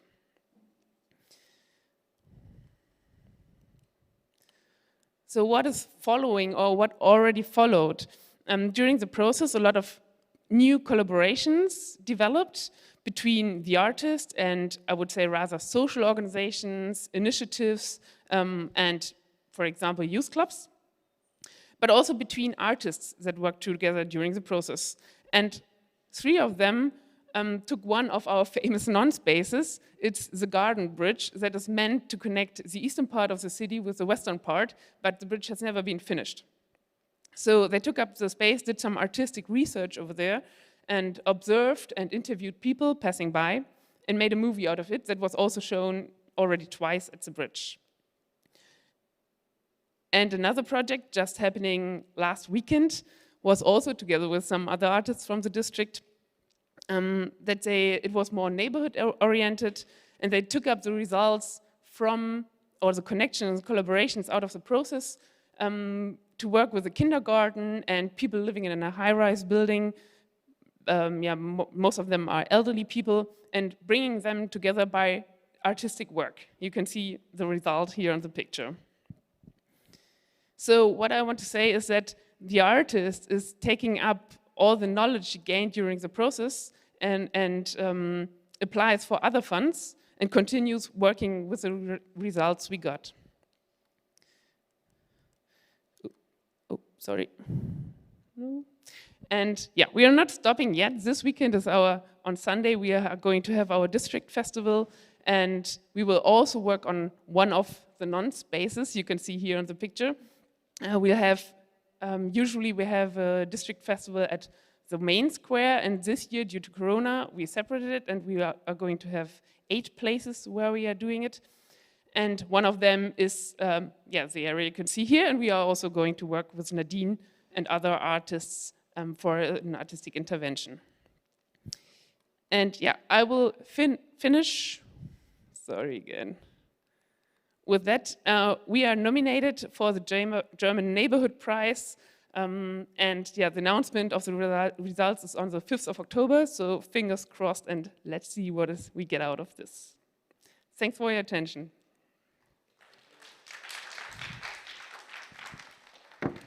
Thank you, Leah. I saw some photos I haven't seen before. I'd like to see them in my email very soon. Thank you.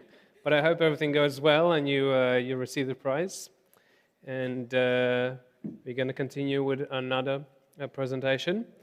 And the presentation is going to be from Diana Gerlach. She's a cultural consultant at the municipality of Gullbergsund. She will join us online. And her presentation is going to be called Gullbergsund, Here Where We Live, Art and Culture Project, giving insight into the everyday life of the children and young people. So, hi Diana, we see you. Can we hear you? I hope so. Yeah, we do. So, the floor is yours. There's some kind of echo, but I hope it's okay. Is it? I guess we can see it. You need to make the full screen mode though. Right. Although it's good to look at everything else there. It's interesting. Yeah. Can you see my my slides? Yeah, thank you. We see your slides. You can begin. It will be quite confusing for me because there's certainly an echo, and but I'll do my very best. I'm so sorry not to be in Riga.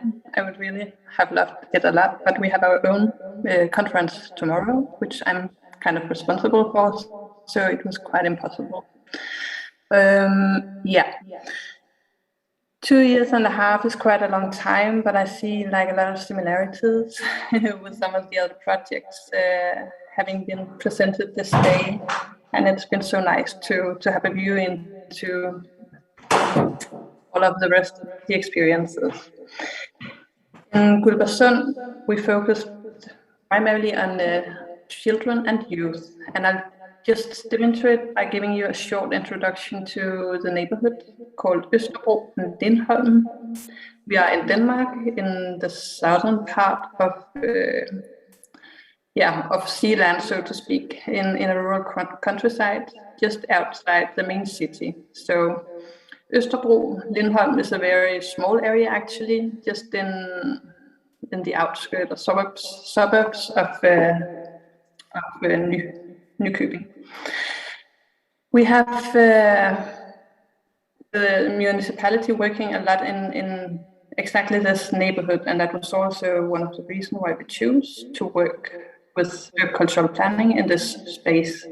We have been working with creating cooperations with focus on the green and the forest and the social housing area, and also working on creating a new common urban city space called Friheden. Lindholm is a vulnerable social housing area within Østerbro, which is a larger part of this suburb. And what was also going on in the district was to merge 2 primary schools, and that has also been influencing the whole project, because we've been working mostly actually with the school and the kindergarten. So a short map over the area. You can see here, I'll try to point out Lindholm, the social housing area. You have the villa area here. the school district, which is the place of the new common school, or the whole, so to speak, district. And here you have the nice forest. Here you have a nice seaside place. So it's a quite diverse, but also, yeah, contrastful, so to speak, area. In this green area, we're going to develop the before mentioned common urban space. So we also work directly into that process within Urbcultural planning, yeah, the demonstrator project. But I'll try to give you a short overview of what happened during the demonstrator project, and then I'll go more directly into, yeah, some of the specific projects and the perspectives of the project. So we've been developing tools and methods, and what will happen is to use them in local contexts, other city development contexts, but also broadly within the municipality, and hopefully you'll also get some inspiration. We engaged like 700 children and young people in workshops, and they've been working with all different kinds of artistic expressions, such as sculpture, rap, and so on. Mostly, we engaged a whole group of professional artists, very experienced with the target group, such as young people and kids. But also our local cultural actors or institutions have been involved. And so we've been working on both perspectives, having the larger cultural institutions with us, but also shorter collaborations with the professional artists. There are some similarities with, for example, Visaginas, but also Garden,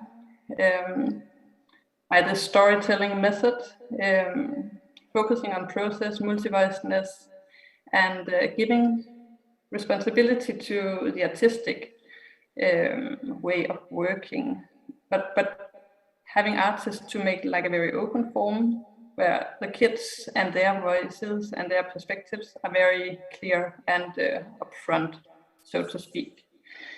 We also made like a lot of communication efforts during the project and knowledge sharing. So the first project, very long time ago, was also inspired by one of the Urbcultural planning labs. We had this photo mapping inspiration. So we used the kids as the experts on their neighborhood. They should take photos from secret place, a beautiful place, ugly place, patterns, and meeting places. So here we got some of the first perspectives of where do you go, how do you look at your neighborhood, etc. For this project, we also engaged the regional art schools. So, and also our residency artist, Julie Myers. I don't know if she's been mentioned a couple of times, and hopefully she's listening from Germany. Hi, Julie. So yeah, I hope to connect with her someday as well. Afterward, we had like a huge project was focusing on craft and design, art, cooking, music. So different artists, again, working with the students. In this project, it was the older students. So just a short, quick view.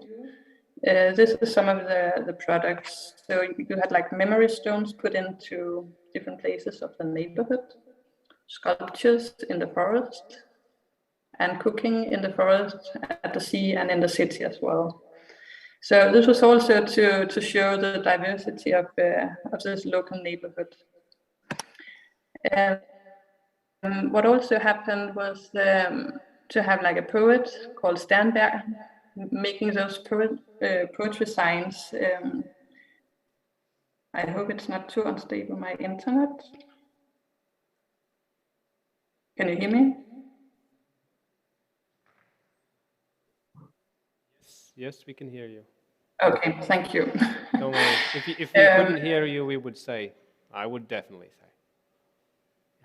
Okay, but this project was repeated one time, so all in total we had like 100 kids at the age of 12 to 16 to work with poetry in public space, showing perspectives on their neighborhood. And just very recently, we created like a common exhibition with 40 of those poetry signs. Liva was there, Trevor was there, connected with a huge art exhibition or art festival in our region. So quite nice to have this continuity of projects and some very nice expressions on how it is to be in this neighborhood. Yeah. Smaller kids have been engaged all the time also. Here, Maria Seidler worked in the forest, but also in creative workshops. And yeah, related to this project, I could tell you that this is one tradition made already, because they have been making this project 2 times and will continue next year for other foundations. But what I would like to express is that artworks or art projects can be integrated within also the pedagogical work in the kindergarten and in the school, also the teachers' work with new perspectives, having children connected with the local neighborhood. So this is like one of the perspectives that we've been working with all the time. Yeah, I hope you understand. We also had like some more expressive 1 or 2 day events, having kids making collective strings. And this shows that it is quite a quiet neighborhood in many ways, because Saturday we had some kids, but it's also a part of the strategic approach to work within the structures of the school and kindergarten, for example, and then trying to connect with the rest of the neighborhood through the parents and all that kind of stuff. So yeah, and just a short, quick view of the more quiet way of representing the neighborhood by drawing. And then if I have the time, how much time do I have? You have a couple of minutes, yep. Okay. Here you see the green spot, and this is like a very long-term way of cooperation, because people from the art classes or students from the art classes started like one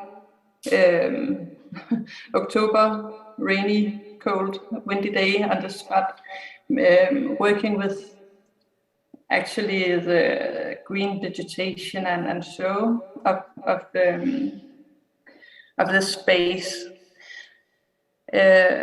What they decided was to tell stories connected with different plants and different trees, and hopefully their ideas and perspectives will be realized into the common public and common space, which will be implemented within the next year or in the springtime.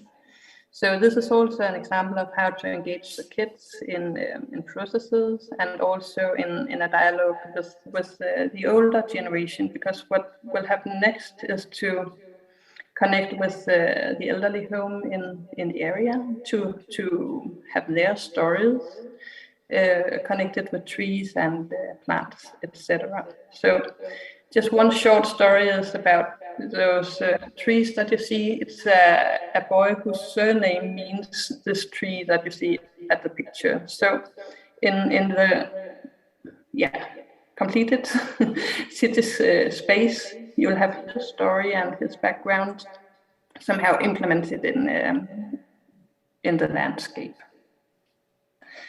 Camilla also worked with processes and different other approaches. So, sorry.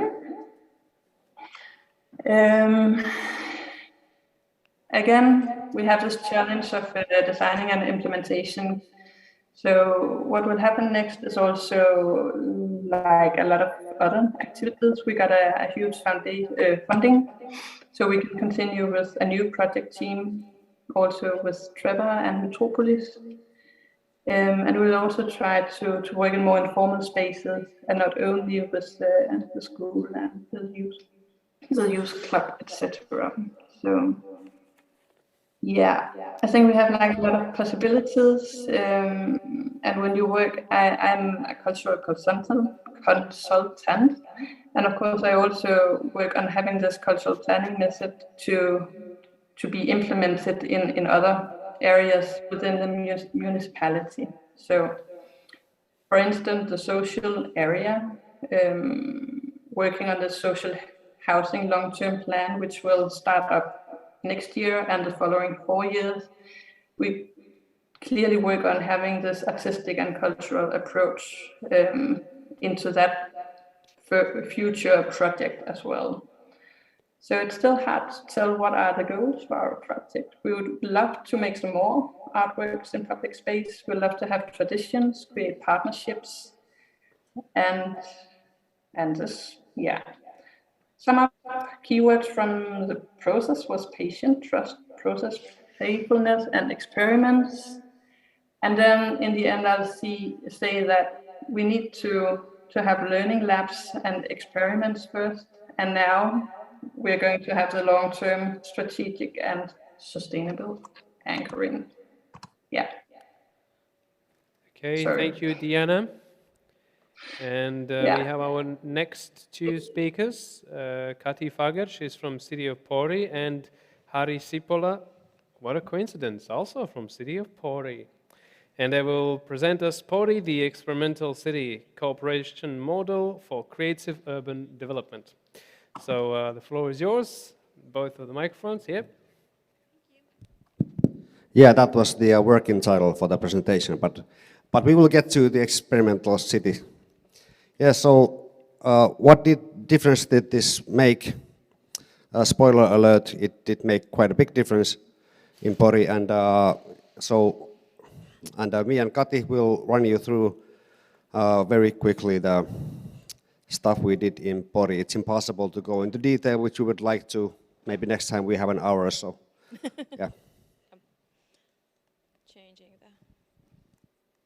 Changing the slide here. Yes. So those of you who don't know, Pori is a city in Finland, situated in the west coast, and we have around 85,000 people, and in the city center we have around 10,000 people living, and of course more people working there. And the focus area of the project was all the time the city center area. And it was one angle for it was that because Pori City Planning Department needed this new development plan for this area, the old one was from 90s, so it hasn't been developed at all for a long time, and it was kind of a messy, or how you say, yeah. So. As was told for you yesterday, when we started the project, there was a big interview in our local newspaper, Satakunnan Kansa, about the project, and they interviewed Liva and Trevor. And there was a lot of comments coming for this article, and then Satakunnan Kansa decided to do their kind of own mapping from the people. That and they asked like what would the residents want to have in the city center. So here you can see some of the points that people said, like hope for the color and life to this concrete Pori. It looks pretty gray. Green to the market square, color the houses, library to the walking street, area of arts and culture, revive the riverfront and these kind of things. So from this, we had a good time to continue. Yep, and okay, so there was this momentum in Pori and had been for years about the city center, where everyone had an opinion about it. It was an important thing. Obviously, it's the face of the city. It's something that the city wants to be alive. It's a place where local businesses work, and so forth. So there was momentum. The people cared about the topic. Then the city planning needed a new plan, and then we had the new tools and the ideas of UCP of having this human-centered thinking in urban development. So from there we developed a pop-up concept called Poris. And we will focus on this Poris quite a bit because it's kind of a key thing that we did in this project. And this was in September, October 2019, pre-COVID.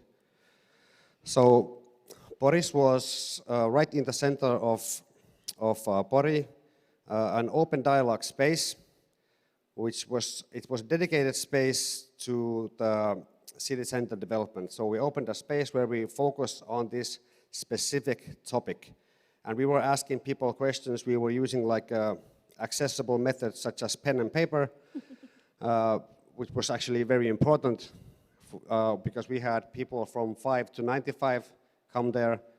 And so basically we had an open space. We invited people to come in there with coffee and food and events. And we were asking them questions about the city center, that what do they see, what do they hear, how do they feel like, what is their dream, and so forth. And we opened on Pori Day, which is a special celebration day in September every year. And the very first day we had 1,200 people come in, and about 2,000 the whole time that we were there. And here in the pictures you can actually see the opening day. It was packed, the whole place. So it's an old clothing shop that around 50 square meters. And it was filled with people coming in and coming out and having good conversations and so. And in the post-its you can see that we gathered them to maps, and everybody could say their favorite places and also the dreams that they had and ideas that should be developed. And of course, we didn't do this all by ourselves. We had a good team of, in the background, we had a city planning department and the communications office from Pori City, and then an NGO that's also focusing on the Pori city center area called Pori Korttelit. And in addition to that, we had students from Turku University who were working for us, and also a production assistant and a photographer, and then our residency artist and a researcher. That was the heart in the whole process, really. And just to mention here, you see the sticker. It says that everyone in Pori is an expert of their own city. That was the kind of message that we wanted to make it like accessible and make people feel like, you know, they should be there. Yeah, and people were very happy about this, and happy that their opinions mattered. That was the feeling. Yeah, it was massive. So in very short, or were you supposed to do this slide? I think you were supposed I can do this slide if you want to. Do, okay, yes. okay, yes, yeah. So yeah, collecting the ideas and feelings about the city center, we did it for 6 weeks from end of September, right? August? End of September until like, we actually finished, we started with Pori Day and we finished with an urban lab. So the whole UCP team came, and we also did one day, like a working day with the whole UCP team, you know, to have them also, you know, develop Pori for us. Yeah, and if you think about the cultural planning methods, we really had like the mapping and the visioning and the designing all together in this Poris Boris dialogue space. So it was a hurdle of things and a very nice process altogether. So we had over 2,000 participants and over 2,000 post-it notes.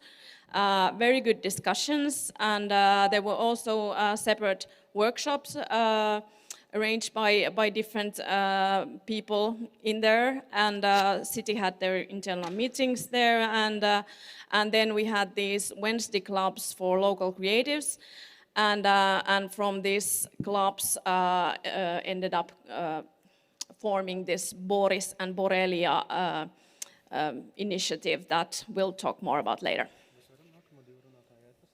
So one super critical element we think that really helped us was the Urbcultural planning residency program. We had the joy of having two great guys working for us, and they made a really good team and really opened our eyes to what is this modern urban design thinking and so forth. We had Mr. Abdul Dube from Aarhus there to plan with us the whole idea of the visual facilitation and how do we ask the questions, how do we make the space work for the people. And then with Jonas, we were working on the strategy of the space and you know, networks, who should we invite, who should we involve, and things like that. And with their experience, we like leaped years ahead if you would just start from the scratch. Yeah, the project got to the next level when these guys arrived. Yeah, totally. Absolutely. So we got like over 2,000 ideas from people and thoughts and so forth, and we compiled them into this image where we can see the themes. This analysis was done by the students who were working with us, coordinated by Jonas. And so these themes are mobility and transportation, meaning that flexible mobility on feet, bicycle or whatever, and safe and flexible. Then the urban landscape, so what does the city look like? Is it made for people? Are there benches? Is there green? Is there art? Does it look like, you know, someone is alive there? And then one super big thing also was the community atmosphere, that's what people are really longing for, is to feel like they belong somewhere. And then the fourth is the creative spaces, as we call them here, which means that there are spaces and places within the city where you can express yourself and have a meaningful life with other people without having to maybe pay anything.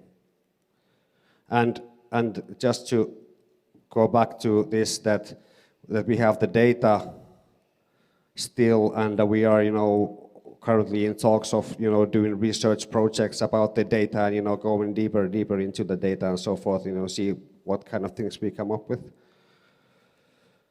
Yeah, so a little bit more about the creative side of the project. So after the Boris Research Center was over, we still had active people from the creative sector, and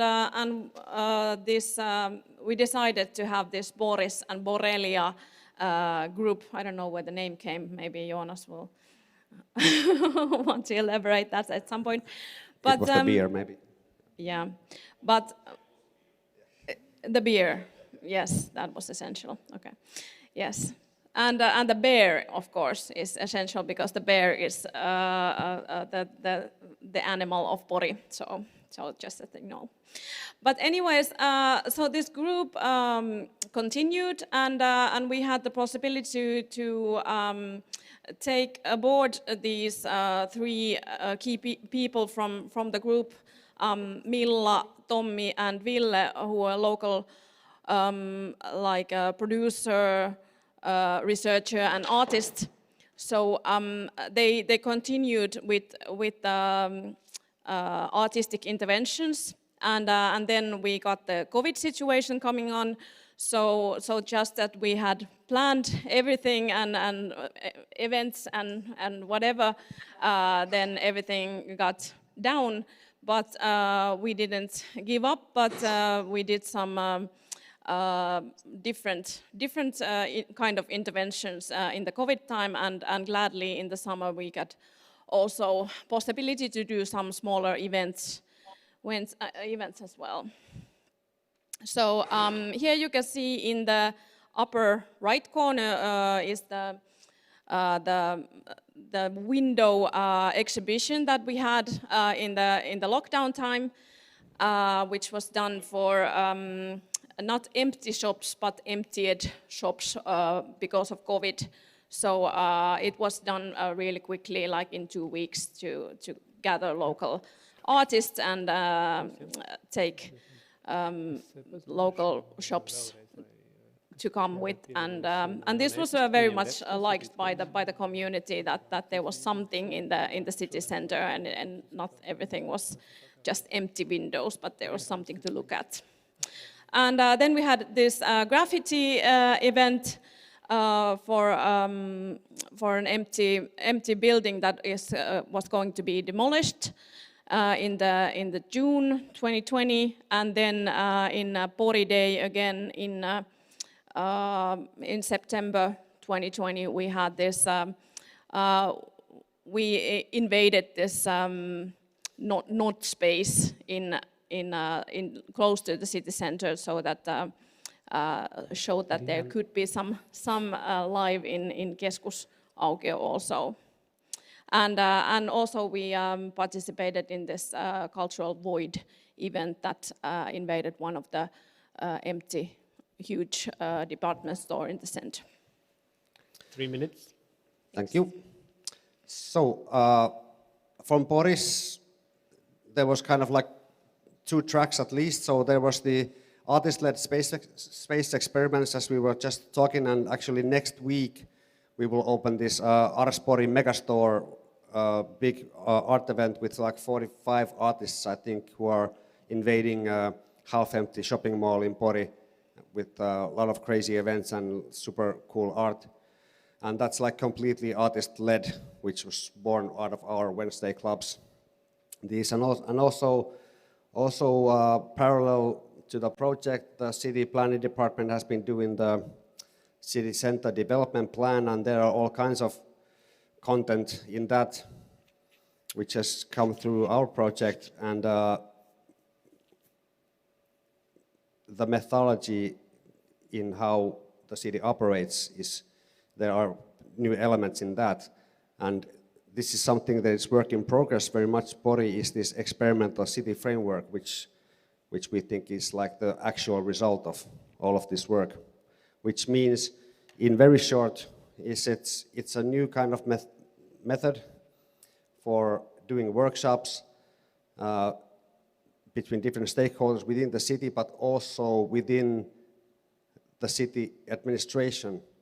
I think it's equally important to work with other teams, but also to work within the city, because they are people too. So it has great impact on that, because that's like super bureaucratic, but when we get people to actually work together, then all of a sudden things start to look a bit different.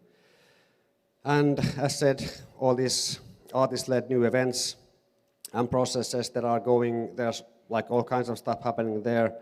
And obviously now we are part of an European urban development community, and what could be better now? So all of this, and also then like domestic networks and all kinds of stuff. There's so many things that has been born out of this UCP thing and the experimental city framework. Yeah, and we continue at least in the Urbact project that is ongoing at the moment in iPlace, and hopefully I think many more projects also, and hopefully also like inside the city, the real methodology is there in the use. So yeah. Yeah. So this last picture is from the Pori Urban Lab when we were there, and then after a nice dinner we went to have a stop at the seaside, and that's our UCP people over there looking at the future, which is a bit misty, but was then, but now everything is clear, right? Yeah, so. Totally. Okay, so thanks. Thank you, Kati and Hari. Please join us to the coming up discussion and insights. And we had a little difficulties with, oh no, it's like it's 21st century, you need to say challenges. We had challenges and we overcame them on Zoom. So I hope those people who need to be on Zoom and participate in this panel, in this chapter of the conference, they are already here. But for those who were on Zoom and sadly are now using only YouTube, don't worry, you can use this for now on until the end of the conference day. And tomorrow everything is going to be okay. We have a new link and you will have a new link and you will be able to participate and also ask questions and raise a hand. But for now, I think we have Aneta Wiese-Krukowska, and she's the head of the Department Creative City she's probably reporting from Zoom. Aneta, are you here? Can you join us? Yes, I'm here. Everything okay? Okay, good. So Aneta is going to present something and something about garden, I presume. Oh no, I think Lea Lückemeier is first telling something about garden, I heard. Yeah, but I believe that's the same like town, Kiel and Garden, I think. So anyway, this is Kiel, yeah. So yes. Please share your insights from Kiel, and then there will be a person from Gulbuksund, and there's going to be a person also from Pori. So Aneta from Kiel. Okay. Then it's my part first. I thought Lea would talk to you first. Hello to Riga from Kiel City Hall. I would like to introduce myself briefly. My name is Aneta Wiese-Krukowska, is my surname. And I am a head of the Department of Culture and Creative City in the city administration of Kiel. Kiel has 4 universities, as you perhaps know, and is a rather young city. We have several creative centers that help to ensure that Kiel is a good place for creative ideas and people. Creative urban development is an important strategic goal for Kiel. That is why the Department of Creative City was established. We network and promote the creative scene in cooperation with the Department of Economic Affairs. And we are also developing creative spaces, for example, in Kiel city center.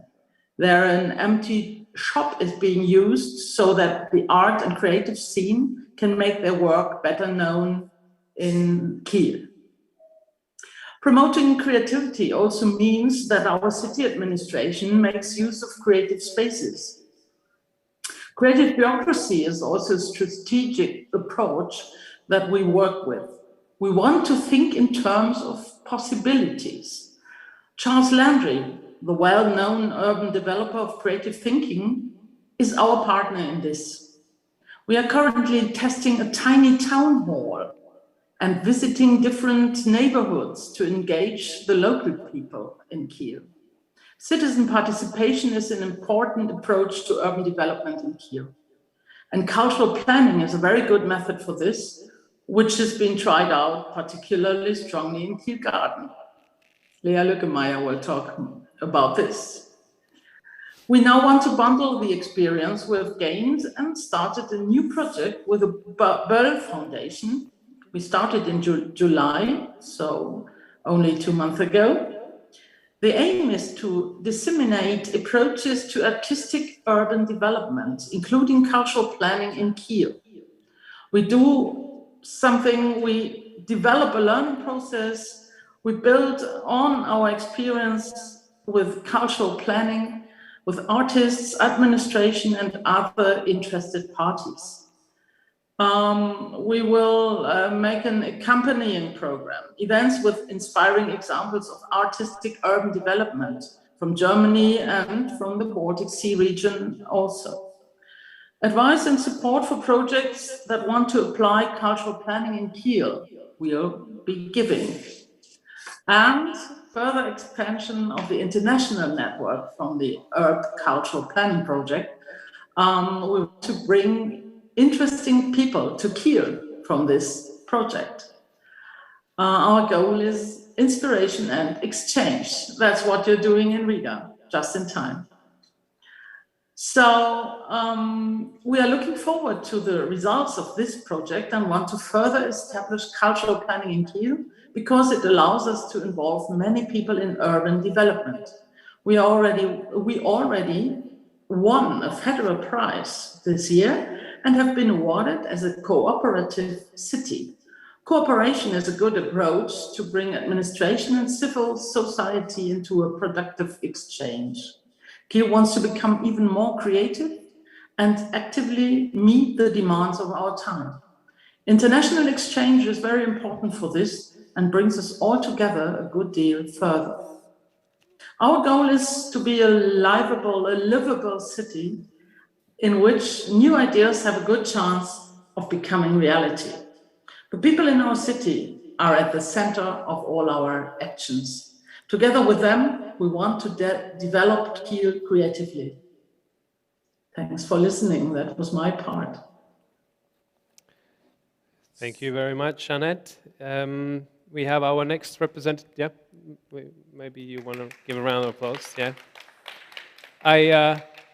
Was that the prize that that was another prize? So there's no spoiler alert that you kind of think you're going to win, but she already knows that you're going to win. That was okay. So that was another prize that you already got. That's good news, because that will be awkward. Anyways, we have our next presenter from Pori, and her name is Sari Kivioja, and she's community planner, City of Pori, Economic Development and Environment Division. She will also join us online. Sari, are you here? Yes, I'm here. Hi, Sari, the floor is yours. Yes, hello all. I had really big technical issues, so at the last second I was finally managed to get here into this conference. But thank you. I hope everything goes well. So I'm a community planner in city of Pori. And I have worked recent years in the development projects in city center mainly. And this Urbcultural planning project that Harri and Kati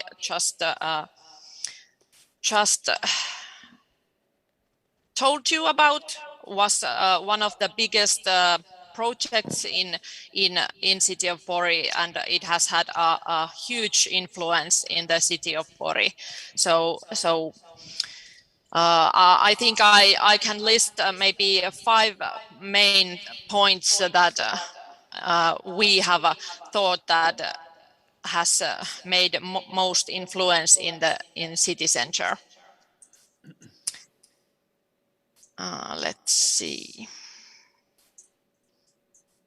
Yes, first of all, I think that the pop-up shop Poris that Harri mentioned, the one main thing was that the UCP brought it back in life again, because it was first used in 2017 in the Pori city branding development process. And at the year 2019 in the UCP project, it came alive again. And after UCP project, the pop-up shop was used in numerous city planning projects afterwards. So that meant that more and more citizens were involved, because we had difficulties to get people into the meetings, and maybe the traditional information projects, so that this new method of pop-up Poris shop was really welcomed to our city. And then second thing that I would like to say is that the Liverpool City Centre Association, which is working in the whole Finland, awarded a pop-up shop Poris also as a best practice. Liverpool City Centre Association as a best practice in Finland. So we didn't get the first award, but the best practice was also really big thing in Pori. So that meant that the concept was really seen as a good practice and that kind of things. Yeah. And other thing, what I think is really a good thing and a sign of a success is that another Urbcultural project called iPlace, we introduced them this Poris concept, and afterwards the city of Herlen arranged their own Poris, so that they liked this concept so much and they took it and did their own Poris in Herlen. And one also big effect has been in the reuse of the empty spaces in city center. We have had many experiments during this COVID time and afterwards, I hope, and also before. So I think these experiments had brought really many positive influences to the city center and also to the citizens. And one also result or thing that I could say is also that the new types of cooperation and joint experiments with the citizens, companies, and between the city organization, like Harry also told, we have had more contacts, more discussions, and also better understanding with all these different target groups. Of course, we have had cooperation before, and city has done many things with the citizens and companies before, but I think new ideas has arisen from this project. And one really big issue is also, like Harri and Kati mentioned, the program level integration, so that these activities and experiments that Harri and Kati and the project UCP has done has had a strong impact to the city center development program, for example. And we have in many places we have listed those acts that we will continue, methods and experiments that we will continue in future also. So I think that has had a really big influence. Yes, I think that is the main points, maybe 5 or so.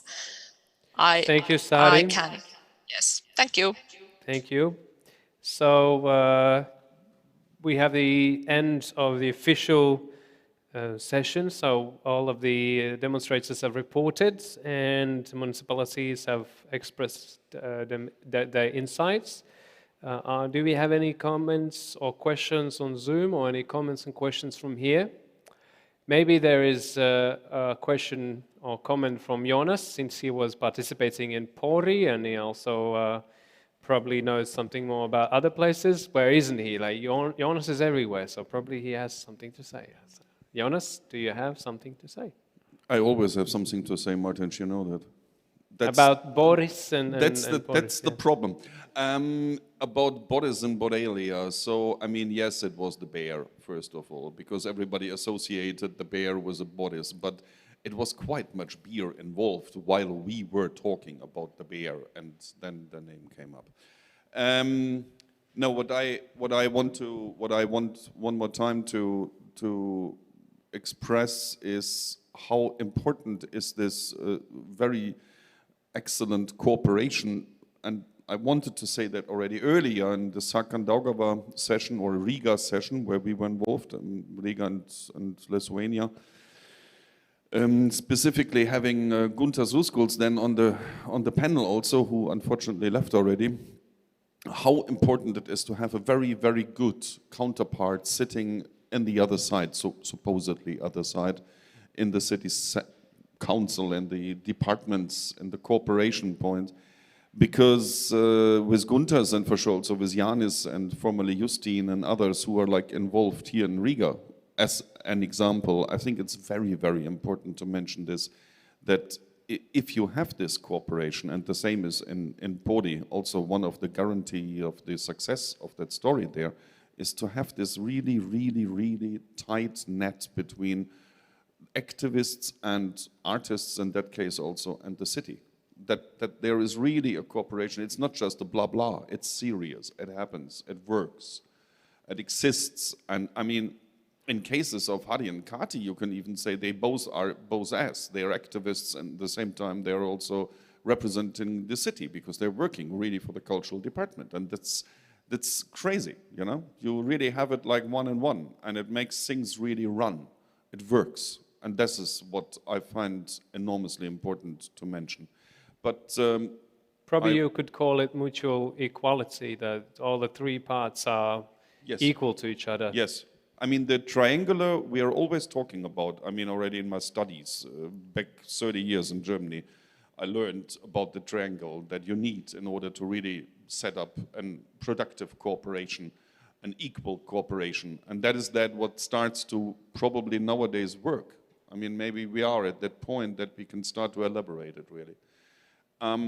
Another point just to mention shortly, because you were pointing out that the Netherlands are now copy-pasting our beautiful bodies, which I find really great. It's really a success. But I mean, I wouldn't be also a Latvian resident and a bit proud of this country, not to say that on Monday we are starting in Saldus, also a Podis pop-up. Here in small, tiny Latvia, a small, tiny town, yeah? I mean, I myself am involved there. On Monday morning, we will be like for only 1 week, but we will do a mobility week and iPlace connected with the same project where also Podi is in. We will like do a pop-up shop based on the idea of Podis. So it starts to run around. Podi takes over the world. Yeah, so do we have any questions or comments? Then we can give the mic to Trevor and Leva. Yeah, I think I'd like to just keep on this track of the question of relationships and how the future can be, you might say, secured with and how do you hand over, and who hands over to who, and who gets left out of that equation once you've handed over. Because one thing which artists are usually very good at is not only the branding, but actually they have rights to their concepts. They have rights to what they've created, and they've created a name for it, and it has a different. So it's not just a question of organizing meetings or a process or whatever. It is actually a design concept. It is actually a product and something which has an authorship. And you might say, at what point does it become just a question of doing something for, and what question is it a concept, a piece of art, or something which you can have rights to?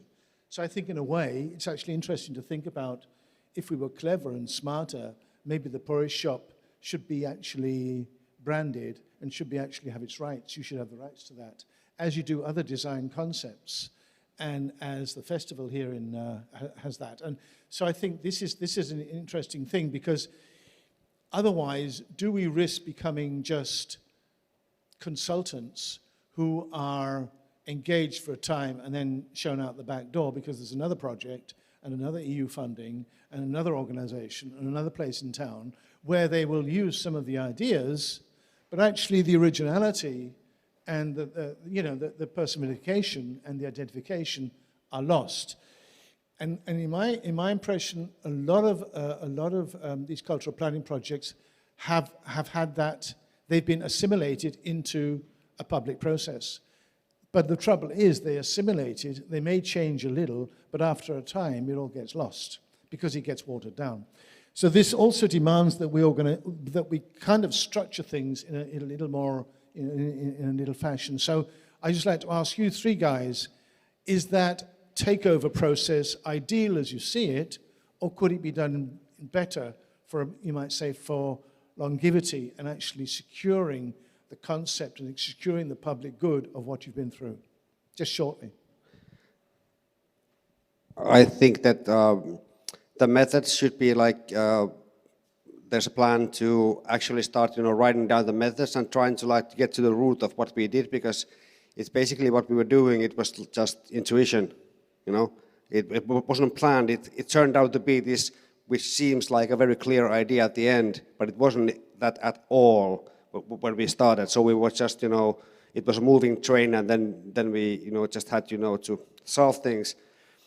And in this case, we had this kind of, okay, we had the people had opinions, there was this development program, there was this project.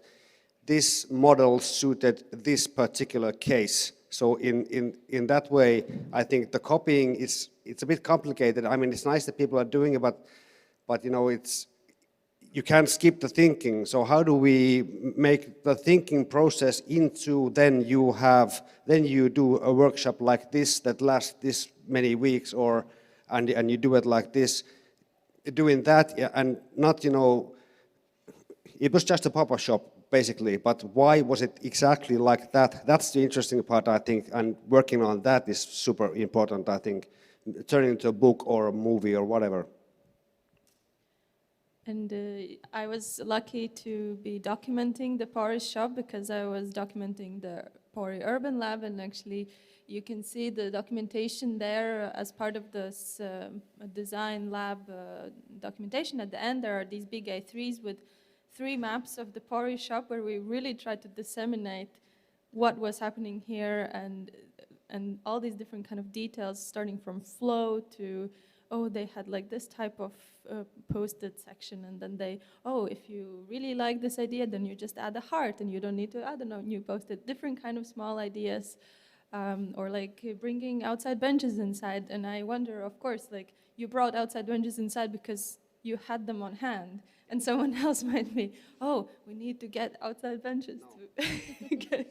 So in a way, I've been documenting it, and if you would like to put a copyright on that, that's very easy, because now you have these 3 maps, and you can do it. This is our way, but I agree that really it's, the recipes like this, you get a visual artist like Abdul, you get someone so amazing as Jonas with communicating with people, you get someone who doesn't speak the local language, that's really important. You get the city involved, that's really important. You get 5 people who don't mind not sleeping, that's really important. And then maybe it will work. Yeah, I think the idea with the whole experimental city is that it's everything we do is always custom made. There's no ready, pen and paper is like, that just works. So we don't have to change that. But still, it's always custom made for that particular moment, task, group, time, whatever.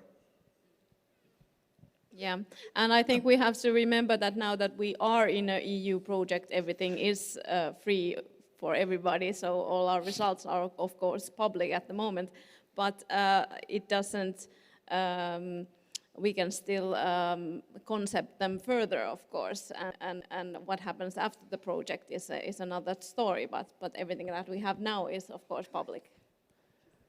Maybe Sari, Anette, Diana, and also Leah would like to add something. I know it's been all about Pori and Boris, but maybe something else.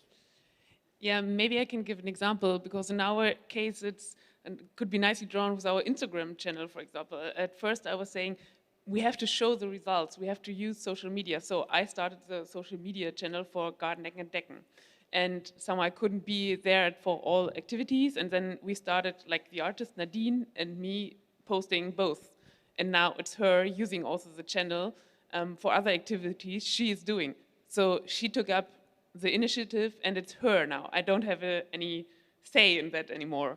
So it's nice because she wants, and she definitely wants, to continue working on what she has already done in the district, the collaborations that developed, the learnings, the knowledge she gained, and so she's going to continue, and the only thing I can do is maybe supporting her in her activities, but it's living and continuing without our office, and I think that's a great thing. The next level maybe would be that all the participants that were in the workshops, that now got ideas of how you can design your own neighborhood and what you are able to do, would now take up these ideas and continue doing it too, not only with the help of the artists, but doing it in their daily lives. So that would be maybe the next level, and I don't have the solution how to do that, but we see, maybe in some months there will be some participants in saying, oh, I just did this and that, and because I got the idea from one of the workshops. Yeah, just one thing. Jan Giel has made a living of this. Jan Giel basically says the same thing all the time. It just gets transported. I'm just saying Jan Giel employs 150 people. Jan Giel does cultural planning, but Jan Giel has made it into a business. Just a point. Okay. No, but okay, along those lines, I'm really interested because now actually you three are the only projects who gave names to your projects. So we have Here Where We Live from Diana, we have Boris, Boris and Borrelia, and we have Gardenekin. Okay. So we were really encouraging demonstrators to give names to the projects because then you always have something to call the process. It's not only, oh, we're having this event, but you're having Boris, you're having Poris, you have something. And I wonder if that really gives actually the name and the clear boundaries. Because now when you say, oh, this city is taking Poris, it makes no sense in a way. It's funny, but really that also gives you the momentum to say, this is our method. Okay, but the question is, do you think that was, yeah, I mean, it's quite cool that you came up with these names because now, for example, this artist, she continues using this channel, which is called Gardenekin Decken, but it's not really yours anymore, but it's this process that continues and you have to let it go, although it's the same name. And where does it stop? Where does it start? And all these questions start to appear. But I wonder that, of course, it's a question to you. Was it useful to have these names to the processes, or maybe it should have been more open without putting a label on it that this is our project? Because then it's hard to give it away, I guess. Could I answer from my living room? Yeah, please, Is that please, okay? Diana. Just to interrupt the physical Here panel. Where You Live, I Because guess that would paraphrase the name of the project. Here Where You Live. But it's Please. because our concept actually started in one of the smaller projects, and we just continued to use it. And now, at the moment, we're just working at having it as a title for a whole children and youth festival within the whole municipality.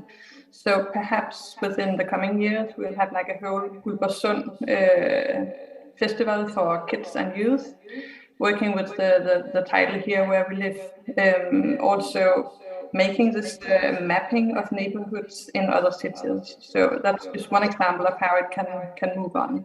So, yeah. Okay, do we have any other comments, replicas? Yeah, we have one from Yekaterina, probably the last one. So if you may, then you could finish this up. And we can hear nothing. I can hear everything, but the world hears nothing. Thank you so much. You touched such an important question about how cultural organizations and cultural activists and communities can make living out of their cultural innovations. Because if we speak about cultural innovations, then we really can patent them. But there is a huge gap actually in the cultural field, which I also meet in my practice, because from time to time we patent the methods which has the graphical side. that there is almost no knowledge about how to tackle whether you have an innovation or is it something, some creative process which you just manage. So this necessity in understanding how to treat your own methods and how to, whether it could be copyrighted or whether it's some common knowledge and process, it's something which really is needed to be attached to the field of cultural planning, because we also see that it's an important part of gaining sustainability. Sometimes you can give this method to the community, to leave it within the community so that they would make living and would invest into their small neighborhood, which we tried to do with the wooden district. So it's really something to think, thinking about the perspectives of cooperating and cultural planning. It's really one of the super important questions and very practical ones. So many people would win out of it. So thank you for raising this topic, Jonas and all the participants, and Trevor, of course, and Liva. Yes, thank you so much.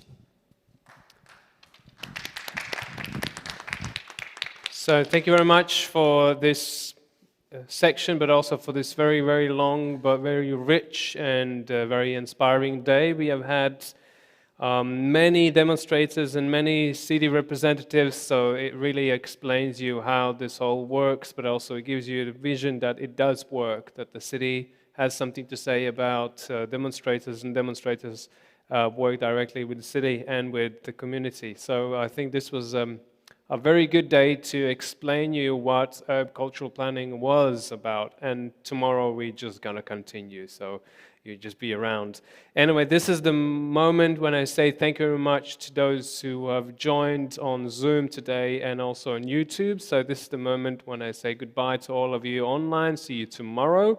At 9:50 we begin the session. There was this technical difficulty. We're gonna send you new links. Don't worry, you're not gonna be left out. But for those who are here and present, the party just begins, right?